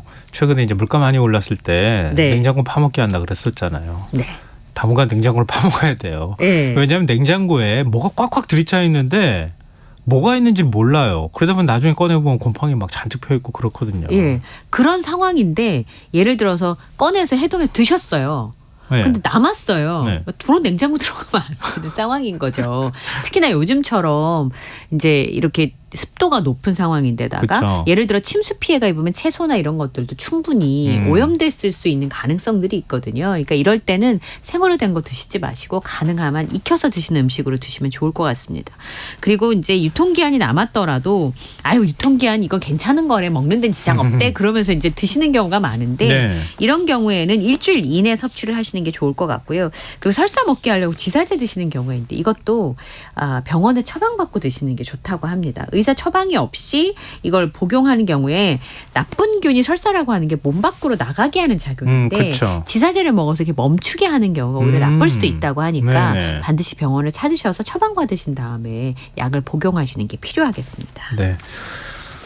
지금 이제 우리나라 상황은 이렇고 다른 나라들은 뭐 거의 폭염과 사투를 벌이고 있다고요? 그 48도 이 정도 되면 이게 상상이 일상생활이 잘 안 돼요. 네, 저는 더위를 많이 안 타는 편이기도 한데요. 네. 그래도 48도는 거의 사막 수준이니까. 우리나라에 한 30도 후반쯤? 네, 8도까지는 제가 38, 그렇게- 39도까지는 기억이 나는데. 네, 그렇게 돼 있는 날은요. 그냥 바닥에 이렇게 붙어 있어야 돼요, 사람이. 그러니까 이게 숨을 쉬고 있으니까 숨을 쉰다고 느끼는 네. 거지 약간 활동하기 굉장히 어렵잖아요. 근데 뉴욕타임스 보도를 보니까 지금 미국 남부 지역의 역대급 폭염 때문에 인명피해와 정전사고에 잇따르고 있다고 합니다. 아버지와 아들이 이제 산행을 갔는데 네. 더위에 아들이 의식을 잃은 거예요. 근데 구조 요청을 하기 위해서 차로 가다가 사고를 당했습니다. 그래서 그 다른 아들이 구조 요청을 해 출동을 해보니까 이미 그 아들은 사망한 상태였고 아버지는 등산로 경사면에서 추락한 후에 사망한 상황이었다고 합니다. 근데 이 얼마나 더웠길래 의식을 잃었을까 싶어서 확인을 해보니까 48.3도였다는 겁니다. 이 지역에 가장 더웠던 게 1994년인데 그때가 48.8도였다라고 하는 겁니다. 지금 오클라호마주 같은 경우는 너무 더우니까 전력 사용이 급증하잖아요. 네. 정전 사태가 벌어지고요. 이번 주 후반도 38도를 넘는 무더위가 덮칠 것이라는 예보가 이어지고 있습니다. 인도도 기록적 더위인데 때문에 몇 주간의 계속 폭염이 이어져서 북부에 있는 우타르 프라데시주와 동부의 비하르주에는 100명이 넘게 사망을 했다고 해요. 지난주 최고 기온이 47도까지 오르다 보니까 더위에 시달렸던 우타르 프라데시주는 이번에 장마등기 가까이 참사를 피할 수 있었고요. 중국 베이징 같은 경우도 41도까지 치솟으면서 역대 6월 기준으로 최고 기온을 지금 기록하고 있습니다. 그리고 일본 홋카이도는 좀 서늘하다라고 보통 네네. 생각들 하시잖아요. 네. 홋카이도는 시원하다. 그런데 지금 여기도 이상 고온 현상을 보이고 있다고 합니다. 삿포로시의 2021년까지 5년간 한여름 평균 일수가 20년 전보다 2배나 늘었다고.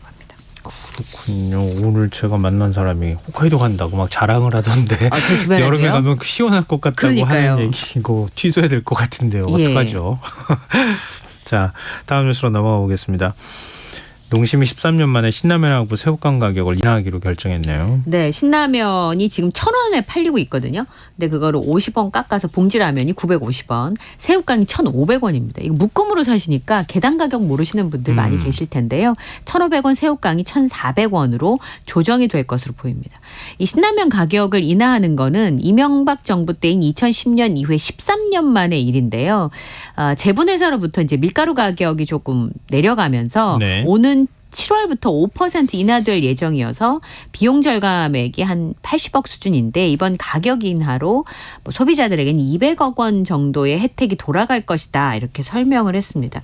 이 작년 대비해서 장바구니 물가가 많이 오르긴 했어요. 라면이 12.4%, 네. 과자와 빵이 13.1%, 14.3%가 올랐는데 뭐 떡볶이, 맥주, 소주 안 오른 게 거의 없을 정도로 가격이 많이 오른 상황입니다. 그런데 지난 2월에 소주 가격에 대해서 정부가 얘기를 했잖아요. 근데 맞아요. 이번에는 서민 음식인 라면 값을 지난 18일에 추경호 부총리가 1년 전 대비해서 국제 밀 가격이 50% 가까이 내렸고 제조업체에서 다시 적정하게 가격을 좀 내리든지 이런 발언을 했거든요. 예. 그래서 가격 인하 결정이 과연 이루어지겠나라고 얘기를 했는데 이번에 가격이 좀 인하가 됐습니다. 정부가 무서워서요? 네, 뭐 무서워서라기보다는 네. 어쨌든 지금 이제 소비자들의 눈치를 좀 보고 있다라고 봐야 될 것 같고요. 지금 얘기를 좀 들어보면 네. 정부가 이제 업계에서는 기업 손목을 비틀기를 한 결과다 이런 해석이 나오고 있기는 합니다. 뭐 추경호 부총리가 계속 압박을 하긴 했죠. 네. 그러니까 물가가 굉장히 불안한 상황이었기 때문에 정부에서도 관리의 필요성이 있었던 건 사실입니다. 지난달 소비자 물가가 3% 초반이었고요. 이번 달에 2% 정도였는데 굉장히 불안한 상황이었는데 사실 에너지 가격은 앞으로도 더 올라갈 가능성이 높죠. 네. 그리고 그 효과가 영향을 주게 된 물가는 또 오르게 될 겁니다. 에너지와 식료품 가격의 물가를 뺀 근원 물가도 4% 안팎인 상황인데요. 유류세 환원이나 버스 요금 인상처럼 앞으로 물가가 올라갈 요인만 남아 있는 상황인데 만약에 물가가 오르면 그 다음에 해야 되는 게 이제 금리를 올려야 되잖아요. 네. 금리를 올리게 되면 경기가 하강 국면을 접어들 수밖에 없습니다. 수출도 부진한 상황에서 금리를 올려야 되고 그럼 경기에 찬물을 끼얹는 형국이 되기 때문에 물론 그 이창용 한국은행 총재가 인위적 물가 관리는 지속 가능하지 않다. 라면 관련한 부분도 정치적으로 해석한다라면서 부정적인 견해를 보이기는 했습니다만 네. 어쨌든 그런 부분에 있어서 정부에서 고육지책으로 이런 발언을 한 것이 아닌가 이렇게 보여지고요. 라면 업계 주가를 보니까요. 오늘 농심이 이제 가격을 내린다는 발표를 했는데 오히려 올랐습니다. 그러니까 시장 인하폭이 기업 주가에 크게 영향을 주는 정도는 아니다. 이렇게 보고 있는 것으로 보입니다. 매출이 조 단위가 훨씬 넘는 기업이잖아요. 200억 원 지금 가격 내려가지고 소비자한테 혜택 돌아간다는데 기업에 엄청난 타격이 가는 건 사실 아닐 것 같고요. 지금 다른 업계는 어떻습니까? 네, 그 지금 말씀하신 것처럼 그러면 다른 라면 회사는 안 올릴 수 내리지 않을 수 있을까요? 그러기는 좀 어렵지 않을까 싶습니다. 삼양식품 같은 경우도 라면은 4%, 자장라면은 5%, 12개 라면 제품의 가격을 평균 4.7% 내리기로 했고요. 오뚜기와 다른 업체들도 세부 사항만 결정이 되면 가격은 좀 내리겠다라고 하는 방침입니다. 그리고 이제 제빵업계랑 제과업체가 지금 제분 가격이 내려갔으니까 밀가루 원재료 가격이 내려갔으니까 가격을 내리라는 얘기가 나왔다면 네. 제과업체나 제빵업체도 글쎄 모른 척하기는 좀 어렵지 않을까라는 생각이 좀 드는데요. 아무래도 밀가루로 넘어가면서 과자와 빵 가격의 인하 압박이 좀 확산되는 모양새인데요. 정부가 이제 이런 얘기를 하면 기업이 당해낼 재간이 있겠냐라고 하는 볼멘 소리가 지금 나오고 있는 상황이고요.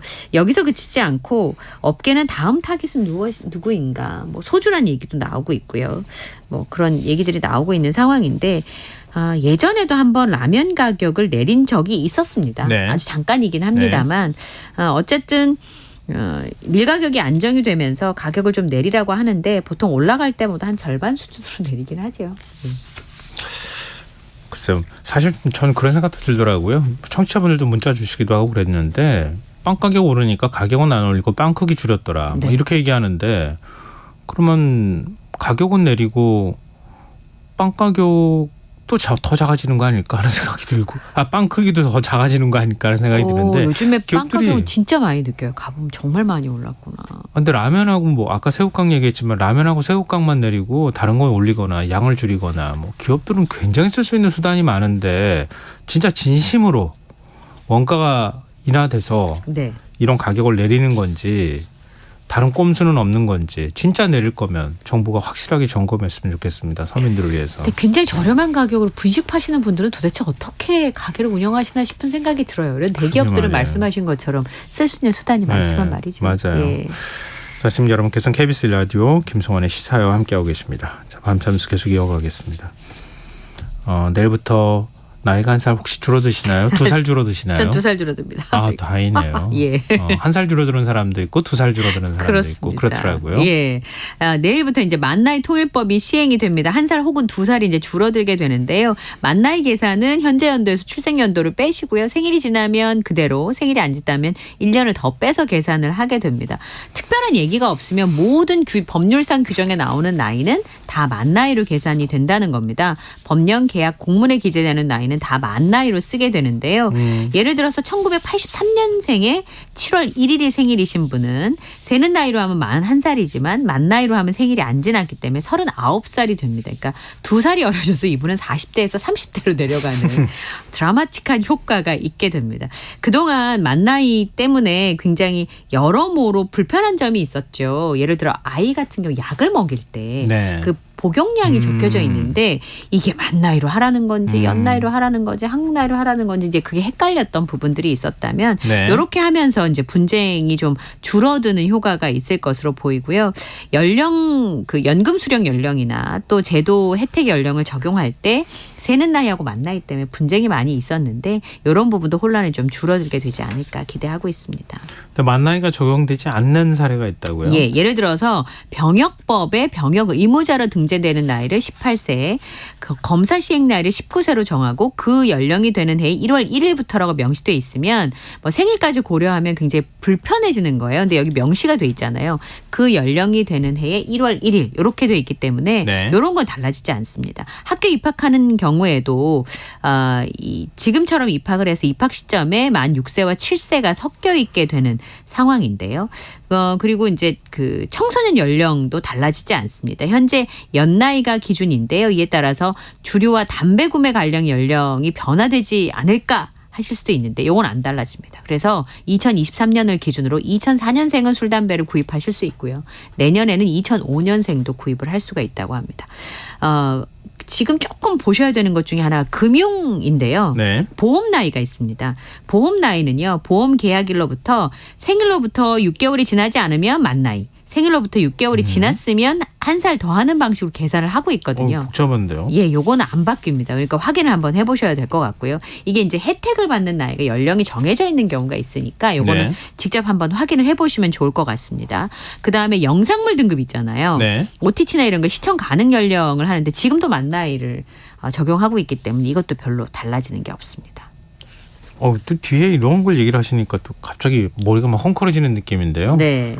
그냥 생일 안 지나면 2살 빼고 생일 지나면 1살 빼고 일단 그걸 기준으로 생각하시면 어떨까 싶네요. 예외인 경우만 나중에 가서 불편하실 때 한번 확인해 보시면 어떨까 싶고요. 네, 그렇습니다. 네, 다음 뉴스로 넘어가 보겠습니다. 국가대표 황의조 선수 좋아하시는 분들 굉장히 많을 것 같은데. 올해 또 성적이 원체 FC 서울이 좋았잖아요. 네, 그러게요. 왜 이런 문제가 생겼어요? 우선은요, 황의조 선수가 SNS에 사생활 폭로글을 올린 누리꾼을 고소를 했습니다. 네. 폭로글을 쓴 사람은 25일날 SNS를 중심으로 황의조 선수의 전 연인이라고 주장을 하면서 황의조 선수가 다소의 여성과 관계를 맺고 피해를 줬다라는 내용의 게시물을 올렸습니다. 네. 그리고 황의조 선수와 여성의 모습이 담긴 사진과 영상을 공유했는데요.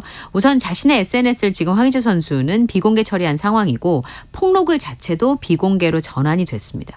황의조 선수 측의 설명은 이렇습니다. 해당 영상이 작년에 그리스 올림피아코스에서 뛸 당시에 휴대전화를 도둑맞았는데 거기 안에 들어 있었던 것이고 불법적으로 찍은 영상은 아니라고 주장을 했습니다. 폭로글의 내용도 허위이고 이 사안으로 이미 수차례 협박을 당해왔다라고 하는 입장인데요.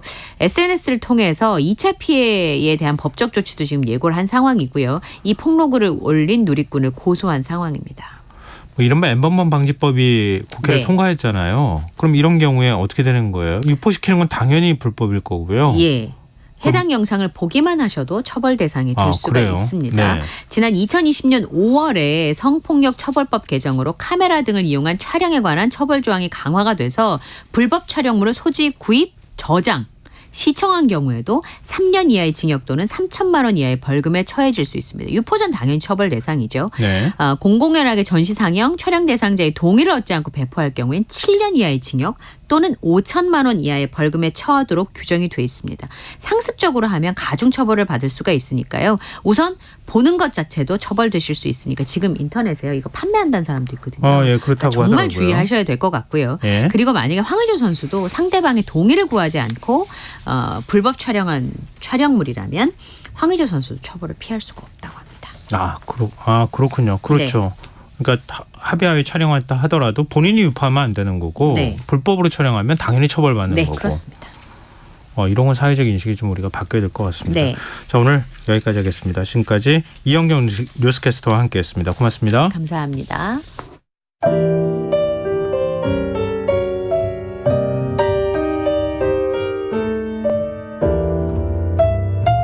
내일의 품격. 김성환의 시사야에서 챙겨가세요. 하루를 마무리하는 시간 꺼내보는 당신의 지식 창고. KBS 1라디오 김성환의 시사야.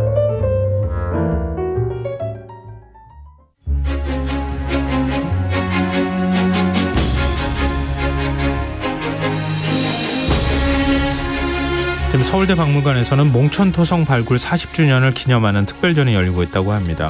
이번 특별전에는 그동안 공개되지 않았던 아주 특별한 유물이 전시되고 있다는데요. 1600년에서 1700년 전 백제의 도읍이었던 한성이 어떤 모습이었는지 가늠해 볼 수 있는 기회가 될 거라고 합니다. 한성 백제판 강남 개발이 이루어졌다는 추측까지 나오고 있다고 하는데요. 흔적 역사 이기환 히스토리텔러와 이 얘기에 대해서 얘기 나눠보도록 하겠습니다. 안녕하세요. 네, 안녕하세요. 인사 안 할 뻔했어요. 깜빡. 지금 기상특보가 계속 좀 들어오고 있는 상황이어서 다시 한번 좀 저희가 기상특보 알려드리고 그리고 소식 들어가도록 하겠습니다. 다시 한번 저희 기상특보 알려드립니다. 경남 창원 진주 사천 산청에 시간당 50mm의 집중호우가 이어지고 있습니다.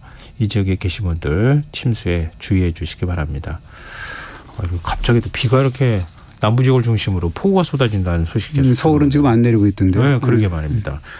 자, 특별전 지금 서울대 박물관에서 열리고 있다는데요. 좀 볼만한 유물 어떤 게 있을까요? 이번에는 보니까 그 몽천토성 올림픽 공원 안에 있지 않습니까? 예. 거기에 그 1983년부터 89년까지 조사됐는데 그 40년 동안 나무 상자에 이렇게 수장고에 보관되어 있던 동물뼈 400여 점 중에 일부를 꺼내서 정리한 결과물을 내놨습니다. 동물뼈를 분석해 보니까 1600년에서 1700년 사이에 소, 사슴, 멧돼지, 말, 곰, 개, 꿩 이런 포유류, 조류, 어패류 등으로 이제 확인이 됐는데요. 네. 제가 이렇게 볼 때 사진상으로 보니까 가장 이렇게 이빨이 가지런히 놓인 채 이렇게 치아만 이렇게 쫙 보이는 말의 머리뼈가 눈에 띄더라고요. 아마 그 8, 9년 정도 된 성숙한 말의 머리뼈였습니다. 몸체는 없고 머리뼈만 있었습니까? 그렇습니다. 이 머리뼈만 있는 것은 일본에서도 기우제를 지낼 때 보통 이렇게 하는 그런 뭐 이해가 있다고 하는데요. 네네. 인근의 그 풍납토성 예. 발굴해서도 제사용으로 보던 10마리분의 말 머리뼈만 나왔거든요. 그러니까 결국 제사를 위한 게 아닌가라는 생각이 들고 이 말머리뼈와 함께 그 분석된 동물뼈 이렇게 보면 곰 앞발뼈, 그러니까 예. 곰 발바닥뼈가 또 눈에 보였어요. 저는 그 뼈를 보고 사람 뼈인 줄 알고 깜짝 놀랐습니다. 왜 비슷해요? 그렇습니다. 인터넷 기사 이렇게 쳐보면 예. 그 사진이 있는데 한번 보시면 이게 사람 손 같아요. 그래서 이게 그 산성 백제인의 손바닥 아닌가 뭐 이런 식으로 좀 흥분했는데 네. 그 곰 발바닥뼈가 맞더라고요. 그래서 이 동물뼈를 분석한 연구자한테 통화를 해보니까 이게 사람 거 아니냐고 했더니 예. 이게 곰의 앞발뼈하고 사람 손뼈는 얼핏 보기에 흡사하다고 그래서 헷갈릴 수가 있다라고 하면서 자기도 웃더라고요. 그래서 네. 나만 무식한 건 아니구나라는 생각이 들었는데요. 그리고 이 연구자가 곰 앞발뼈를 보면 자세히 보라고 하는데 쫙 보니까 이 발톱이 달린 뼈끝마디 예. 모두 잘려 있었다라는 거예요. 그래서 이게 곰 발톱이 날카로우니까 그 앞부분만 의도적으로 잘라낸 것 이런 것들이 분명하게 나옵니다. 아니 왜 곰 앞발뼈에 우리 뭐 얘기하면 손톱 발톱 있는 부분 그렇죠. 다 잘라버렸다는 거잖아요. 그러니까 이제 뭐 식용으로 먹었는지 아니면 그게 위험하니까 잘랐는지 뭐 곰탕, 곰발바닥탕. 그러니까 이게 곰발바닥 요리라고 하잖아요. 예. 사실 이 요리는 그 중국의 팔대짐이라 그래서 굉장히 그 유명한 요리죠. 오죽하면 맹자님이 뭐라 그러냐면 내가 좋아하는 그 생선과 곰 발바닥 요리 중에 하나만 고르라 그러면 당연히 뭐 저도 그럴 것 같은데 그 정도 되면 곰 발바닥 요리를 택하겠다라고 했는데요. 이게 그 사기라는 유명한 역사책 거기에 그 초세가라는 그런 초나라 역사를 쓴 책을 보면 유명한 일화가 나옵니다. 그 춘추 시대인데 기원전 7세기에 초나라 성왕이 태자 책봉 문제로 해서 다른 아들에게 죽임을 당할 처지에 놓여요. 그러니까 반란이 일어났는데 그 초성왕의 입장에서 보면 굉장히 급박해졌는데 뜬금없이 곰 발바닥 요리를 먹고 죽게 해달라라고 아주 그냥 사정을 했다라고 해요. 왜 그럴까요? 곰 발바닥을 유독 좋아해서입니까? 그러니까 이게 왜 그런 겁니까? 그런 것 같지만 그게 아니라 이 딱딱한가 봐요. 곰밥도 그렇게 봐도. 그래서 삶아서 완전히 익히는데 한 최대 열흘 정도 걸린다고 하거든요. 열흘이나 걸려요? 그러니까 이제 그 죽을 위기에 빠져있던 상황이 시간을 벌려고 그러니까 자신을 구원해줄 진화권을 기다리는 시간 열흘이면 된다 뭐 이런 생각을 하고 있는데 그런 얕은 수가 통할 리가 없어서 이 단칼에 거절당했죠. 그래서 상황이 결국 극단적인 선택으로 생을 마감했다라고 하는데요. 이게 물론 그 몽천토성의 그 저장구덩 녀석에 있던 발톱 잘린 곰 앞발뼈, 곰 발바닥의 실체가 무엇인지는 알 수 없지만 만약 식용이었다면 몽천토성의 곰 발바닥 요리를 즐길 만큼 지체 높은 분들이 살았구나라는 추측이 하나 가능하고 아니면 그것이 좀 특수 부위였으니까 이게 뭐 제사를 지낼 때 쓰였던 가능성 이것도 배제할 수 없는 거죠. 우리 곰의 후예잖아요. 그렇습니다. 네, 맞아요. 곰 발바닥, 곰 뼈가 가끔씩 보입니다. 그래요. 근데 한성백제 유적이라고 하면 몽천토성보다는 풍납토성이 더 유명하지 않나요? 그렇습니다. 이 몽천토성 발굴이 1983년에 시작이 됐는데요. 보통 세계 발굴이라고 하면 모령왕릉이라든가 천마층이라든가 전곡리라든가 금동대학로라든가 풍납토성 발굴을 꼽잖아요. 그래서 한결같이 드라마틱한 발견, 그 발굴기 이것이 이제 언론이라든가 지면을 통해 알려지고 그러는데 예를 들자면 문영왕릉 발굴의 경우는 우리도 여기서 다뤘지만 하룻밤 사이에 삽으로 쓸어 담은 뭐 최악의 발굴이다, 졸속이다 뭐 이런 식으로 뭔가 반성문까지 고주할 미주알해서 이제 대중에게 알려졌고 웬만한 유적조사 발굴기 이렇게 보면 인디아나 존스의 낭만 뭐 이런 걸 좀 자극하는 이야기거리가 양산되고 그랬거든요. 그러나 몽천토성의 경우는 좀 그런 기막힌 발견과 발굴 스토리가 없다라고 합니다. 왜 그런 겁니까? 이것이 뭐 문영왕릉이나 뭐 이런 풍납토성처럼 드라마틱한 발견에 의한 발굴도 아니고 천마총이나 황남대청처럼 잘 계획된 그런 학술조사도 아니고 좀 밋밋했다라는 건데요. 왜냐하면 몽천토성 발굴은 88 서울올림픽 개최 산물이다. 왜냐하면 몽천토성 일원이 올림픽 경기장 건립지로 선정이 됐기 때문에 할 수 없이 이제 발굴조사를 벌였기 때문에 뭔가 극적이거나 혹은 신금을 울릴 만한 뭔가 그런 스토리텔링 이것이 좀 없더라라는 거죠. 우린 그러잖아요. 뭐 금관 나오거나 뭐 벽화 나오거나 그래야 막 와 이러고 그렇습니다. 창자 뭐 이런 거. 그렇게 다른 거는 뭐 에이 이렇게 얘기하잖아요. 네, 그래서 이 몽촌토성 발굴이 아까 얘기했지만 83년에서 89년까지 6차례를 진행을 했는데 네. 약간 좀 애매했어요. 뭐냐면 이게 그 성벽은 자연지형을 이용해서 구간별로 아주 단단한 판축 기법으로 쌓았거든요. 근데 이건 좀 예사롭지 않은 것은 이게 많은 노동력이 동원될 수밖에 없는 그렇죠. 대규모 토목공사였다라는 예. 건데요. 그리고 유물 가운데 보면 동전무늬 도기편이라 해서 전문도기라고 하는데 그리고 금동제, 허리띠, 꾸미기가 나왔는데 이것이 그 중국제예요. 3세기 중후반 그다음에 4세기 초까지 이렇게 그 중국제 유물인데요. 그것이 좀 의미심장한 것이 이런 중국제 유물이 나왔기 때문에 중국과의 교류도 이제 있었고 그리고 몽촌토성의 축조가 그러면 전문도기가 3세기 중후반이니까 그럼 몽촌토성도 3세기 중후반에 뭐 쌓은 거 아니냐 뭐 이런 견해도 나왔거든요. 그리고 규모가 적어 큰 건물터도 나왔고 인공으로 조성한 연못지의 흔적도 보였기 때문에 아, 이 위상이 컸구나라고 우리가 추정을 할 수 있었죠. 그러면은 예전에 말씀해 주신 것 같은데요. 몽촌토성이 한성백제 수도 아니었느냐 뭐 이런 얘기 있다고. 그렇습니다. 그래서 이 1989년판 몽촌토성 보고서를 보면 몽촌토성이 한성백제 시대의 도성일 가능성이 있다라고 해서 결론을 내렸고 그래서 한성백제 도성이라 그러면 삼국사에 등장하는 그런 왕성 있죠. 하남 위례성이라고 하는 게 나오거든요. 그리고 이제 이게 3세기 중후반에 뭐 쌓았어? 그럼 좀 의미심장한데 왜 그러냐면 백제가 관등제를 설치하고 관복을 제정하고 율령 반포를 하고 그래서 고대 국가로 발돋움했다라는 게 고이양 때인데 그 고이양이 그 3세기 중후반이거든요. 그러니까 그 우리가 이제 한국사에서 배우는 건데 그 치세하고 그 기간하고 얼추 맞아떨어진다라는 거죠. 아 이건 사실은 대단한 일 아닙니까? 왜냐하면 중국의 영향을 뭐 물론 받았을 수는 있겠지만 우리가 이렇게 독자적으로 국가 형태를 갖춰나가는 시기로 말하면 굉장히 빠른 편에 속하는 거잖아요. 또 하남 위례성이라고 이 특정해도 되는 거 아닙니까 이 정도면? 그런데 이제 여전히 석연치 않은 구석이 있었던 건 뭐냐면 서울대박물관에서 이제 2차례에 걸쳐서 발굴 보고서를 펴내요. 그런데 고민이 읽힙니다. 뭐라 그러냐면 아직 핵심 세력 집단이 거주했던 기와 건물이 나오지 않았다라는 그런 집터가 없다. 그다음에 도성을 뒷받칠 만한 궁궐터라든가 이 관청터 같은 확실한 증거가 없다라는 그런 그 서술이 약간 좀 석연치 않은 그런 것이 있는 거죠. 대규모 건물터가 발견됐다고 하시지 않았어요? 그러니까 그 건물터에서 기와가 출토가 되지 않았다. 그러니까 예를 들자면 대규모 관청이나 궁궐을 지었다면 필시 기와를 얹었을 것인데 그런데 이상하게도 기와 건물터가 아직 지금까지도 그렇게 발견되지 않았거든요. 그럼에도 불구하고 별다른 대안이 없었거든요. 그래서 몽촌토성이 왕성이다. 그러니까 하남 위례성으로 그렇게 보는 견해가 통솔로 굳어졌는데요. 게다가 다른 것도 아니고 서울대 박물관이 또 발굴을 주도하고 일부 서울대 출신 연구자가 몽촌토성이 하남 위례세일 가능성이 크다라고 이제 설파를 하고 그런 논리를 폈거든요. 그러나 이제 1997년에 새 벽두부터 인근 풍납토성에서 난리가 나는 거죠. 그때부터 본격적으로 발굴이 됐던 거예요. 그렇습니다. 당시에 저도 기억이 생생한데 이영구 선문대 교수가 당시에죠. 그 풍납토성 내부에서 한창 터파기 공사를 하고 있던 현대 아파트 부지에 잠입을 해요. 그러면서 무수히 박힌 백제 문화층을 발견하게 됩니다. 그러니까 그것이 새 벽두 1월 4일 날 기사가 나오거든요. 이름에 톡으로 막 나오는데요.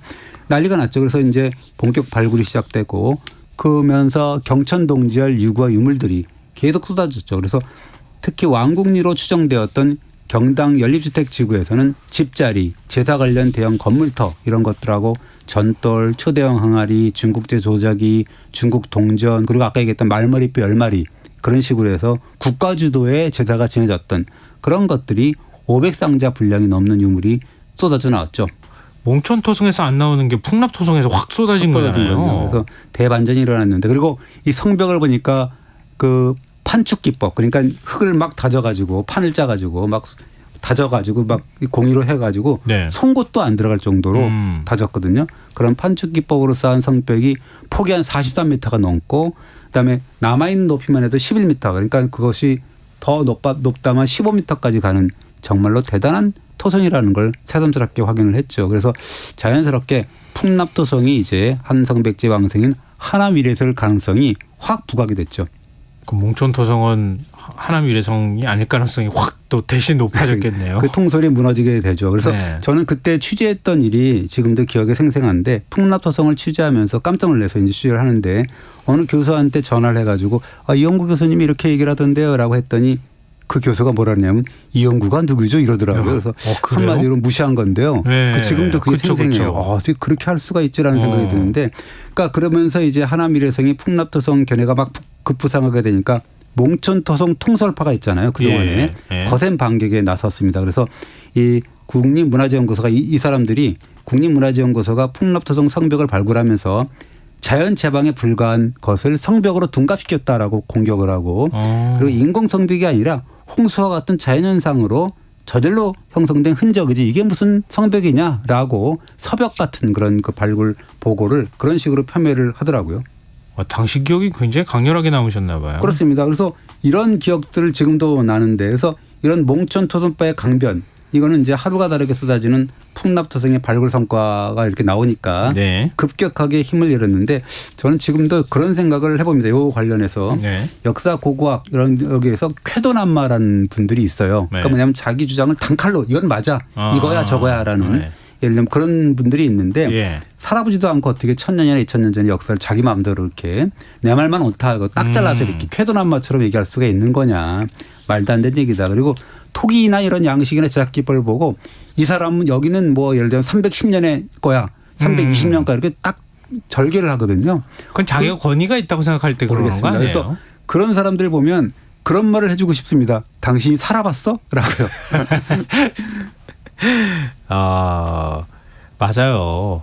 그렇게 하면 다른 사람을 다 배척하게 그렇죠. 되니까. 그리고 자기가 다른 그런 성과가 나오면 자기가 다시 돌아가지를 못해요. 그렇죠. 자기 학설이 그렇게 얘기를 했으니까 자기가 이게 돌이킬 수가 없는 거죠. 그러니까 억지로 엉뚱한 말을 계속하게 됩니다. 너무 서울대 가서 그런가? 하여튼 뭐 그런 생각이 드는데 그러면 몽촌토성의 위상은 어떻게 되는 거예요? 풍납토성을 이렇게 주목받으면. 그래서 이제 몽촌토성은 뭐냐. 풍납토성이 왕성이라는 그런 연구와 논쟁이 계속 벌어지는 거죠. 지금까지 연구 결과를 보면 축조 시기는 분명히 풍납토성이 먼저다. 그러니까 2세기에서 4세기 중후반에 먼저 풍납토성을 쌓았고 네. 몽촌토성은 3세기 중후반 아까 뭐 얘기했으니까 그 정도일 수도 있고 4세기 후반 이런 데 이제 이견은 거의 없습니다. 그럼 시기상으로는 몽촌토성이 조금 늦게 축조가 된 거네요. 근데 그러면은 한성백제가 두 곳 다 쌓았다 이렇게 하면 안 되는 겁니까? 그래서 이제 두 성의 관계가 뭐냐. 네. 다양한 견해가 등장을 하는데 삼국사기를 보면 근초고왕조에 371년에 도읍을 한산으로 옮겼다라 그래서 이도 한산이라는 기사가 보이거든요. 네. 그래서 근초고왕이 원래의 도성인 풍납토성에서 한산인 몽촌토성으로 옮긴 게 아니냐라는 주장이 하나 나왔고요. 그다음에 삼국사기 아신왕조를 보면 392년에 아신왕이 한성의 별궁에서 태어났다라고 하는 기록이 있거든요. 네. 그래서 이게 아신왕이 태어난 별궁이 바로 몽촌토성이 아니냐, 그걸 별궁으로 한 거 아니냐, 뭐 이런 견해들이 이제 나오기 시작했죠. 제 의견 말씀드려도 되나요? 네, 약간 별궁 같은데. 네. 왜냐면 거리가 얼마 떨어지지 않았는데 굳이 그렇게까지 옮겨야 될 필요가 있나 싶은데. 그렇습니다. 이런 천도설, 별궁설 모두 삼국사기 기록에 이제 나오고 하는 건데요. 그리고 삼국사기 계로왕조를 보면 475년에 고구려군이 침공을 해가지고 한성을 이제 망하게 하는데요.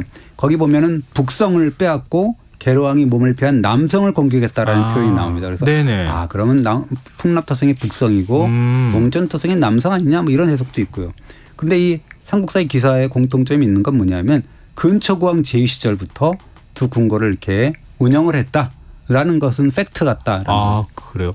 근초고왕은 뭐 백제 역사에서 빼놓을 수 없는 임금이잖아요. 삼국 중에서 가장 먼저 최전성기를 이끈 군주라고 할 수가 있는데요.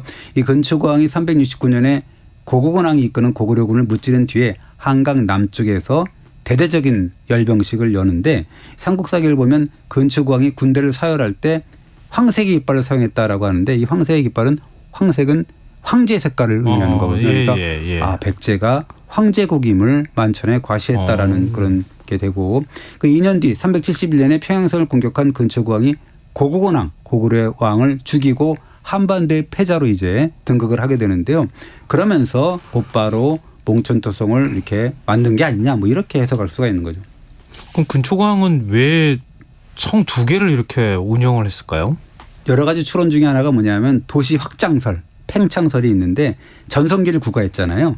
그러다 보니까 이 위례성이었던 풍납토성에 수많은 인구가 몰려들더라. 그래서 풍납토성 내부를 발굴해 보면 밀집도가 워낙 어마어마하게 좁습니다. 그러니까 매우 높았다라는 사실을 입증해 주는데요. 예. 그러니까 성 내부가 포화 상태에 이르고 그러다 보니까 도성민들의 공간이 성 바깥으로 계속 확대해 나가고 최근 들어서 보면은 천호동, 풍납동, 방이동, 신천동, 그러니까 진주 아파트 같은 그런 부지에 그 4세기에서 5세기 여러 차례 대규모 재건축, 재개발이 이루어졌다라는 발굴 성과가 쏟아져 나오고 있거든요. 예.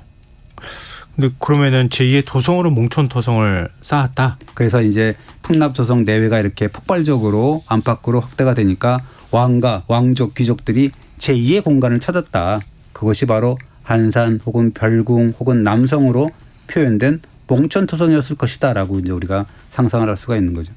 특별히 몽촌토성이 낙점된 이유가 있을까요? 몽촌산이라고 해요. 그러니까 남한산에서 뻗어나온 낮은 구름으로 계속 이루어지고 있거든요. 몽촌토성이. 그래서 이 몽촌상의 최고봉이 망월봉인데 해발 고도가 44m 정도 됩니다. 되게 낮은데요. 네네. 그렇지만 요 구릉부에서 이렇게 서서 보면은 이 사방에 탁 트인 한강 뷰, 북한산 뷰, 남한산 뷰, 이른바 평지 뷰 이런 것을 만끽할 수가 있습니다. 그렇군요. 지금 기상특보가 또 들어왔는데요. 방금 전에 부산광역시, 김해시, 보성군, 영안군에 호우경보가 발효됐습니다. 부산광역시, 김해시, 보성군, 영안군에 호우경보가 발효됐습니다. 침수지역이나 산간 계곡 등 위험지역에 계신 분들은 안전한 곳으로 대피해 주시고요. 물이 잠긴 도로나 지하차도 이 사고가 많이 나기 때문에 정말 주의하셔야 될 것 같습니다. 물에 잠긴 도로나 지하차도는 피하셔야 하겠습니다. 공사장이나 전신주, 지하 공간도 접근하지 않도록 하시는 게 좋겠습니다. 아침까지 비가 계속 이어질 수 있으니까요. 밤새 각별히 조심해 주시기 바랍니다. 그리고 부산, 광주, 전국에 산사태, 재난위기경보도 주의 단계가 지금 발효되어 있는 상황이거든요. 산사태도 주의하시기 바랍니다. 네. 저 얘기 계속 이어가도록 하겠습니다. 지금 방금 전에 몽촌산에 대해서 얘기했었잖아요. 요즘으로 치면 몽촌산이 일종의 뷰값을 좀 했다 이렇게 봐야 되겠네요. 그렇습니다. 그래서 이 근초광이 371년에 고고원왕을 죽이고 대승을 거뒀지만 고골의 방역을 또 우리가 대비를 해야 되겠다라고 그래서 한강 북쪽하고 그다음에 도성인 풍납토성을 한눈에 바라볼 수 있는 몽촌산에 방어성을 조성할 필요가 있었다. 또한 왕과 왕족, 귀족의 입장에서 보면 인구 포화를 이룬 그런 도성보다는 도성민들이 접근하기 어려운 몽촌산 통에 그들만의 공간, 배타적인 그들만의 공간을 마련한 것이라고 볼 수가 있다. 지금으로 치면 한성 백제판 강남 개발 혹은 왕과 왕족만을 위한 귀족만을 위한 비버리 힐스 이런 식으로 조성할 가능성이 있다라고 우리가 해석을 할 수가 있습니다. 근데 몽촌토성에 왜 기아가 없어요? 그러니까 이제 지금까지 안 나왔는데 이것이 일본 아스카 시대를 보면 일왕의 거처는 그 기와가 없다 그래요. 없었다 그래요. 나무집이었다라고 하는데요. 예. 그런 특별한 별궁을 건설했을 것이다라는 견해가 있고 그러나 아직 내부를 확실하게 조사한 것이 아니기 때문에 추후 발굴해서 그런 공간이 나올 수 있다라고 해서 좀 더 생각을 해봐야 되겠죠. 그렇군요. 예를 들면 나무 껍질 같은 거 이렇게 막 싸가지고 굉장히 두껍게 지붕을 만든다거나 그럴 수도 있고 혹은 기와 건물이 아직 발견이 안 된 거지 없다고 볼 수는 없다라는 그런 이야기가 두 가지가 나오고 있습니다. 우리가 도심을 너무 난개발했잖아요. 그렇습니다. 사라졌을 가능성도 있고. 근데 몽촌토성하고 풍납토성에 이런 역사 이야기가 숨겨져 있는지 오늘 새삼스럽게 알게 됐습니다. 예. 오늘 말씀 고맙습니다. 네, 감사합니다. 지금까지 흔적의 역사 이기현 히스토리텔러였습니다. 김성환의 시사 오늘 순서 여기서 마칩니다. 모바일 쿠폰 당첨자는 홈페이지 공지사항에서 확인하실 수 있습니다. 지금까지 시사평론가 김성환이었습니다. 고맙습니다.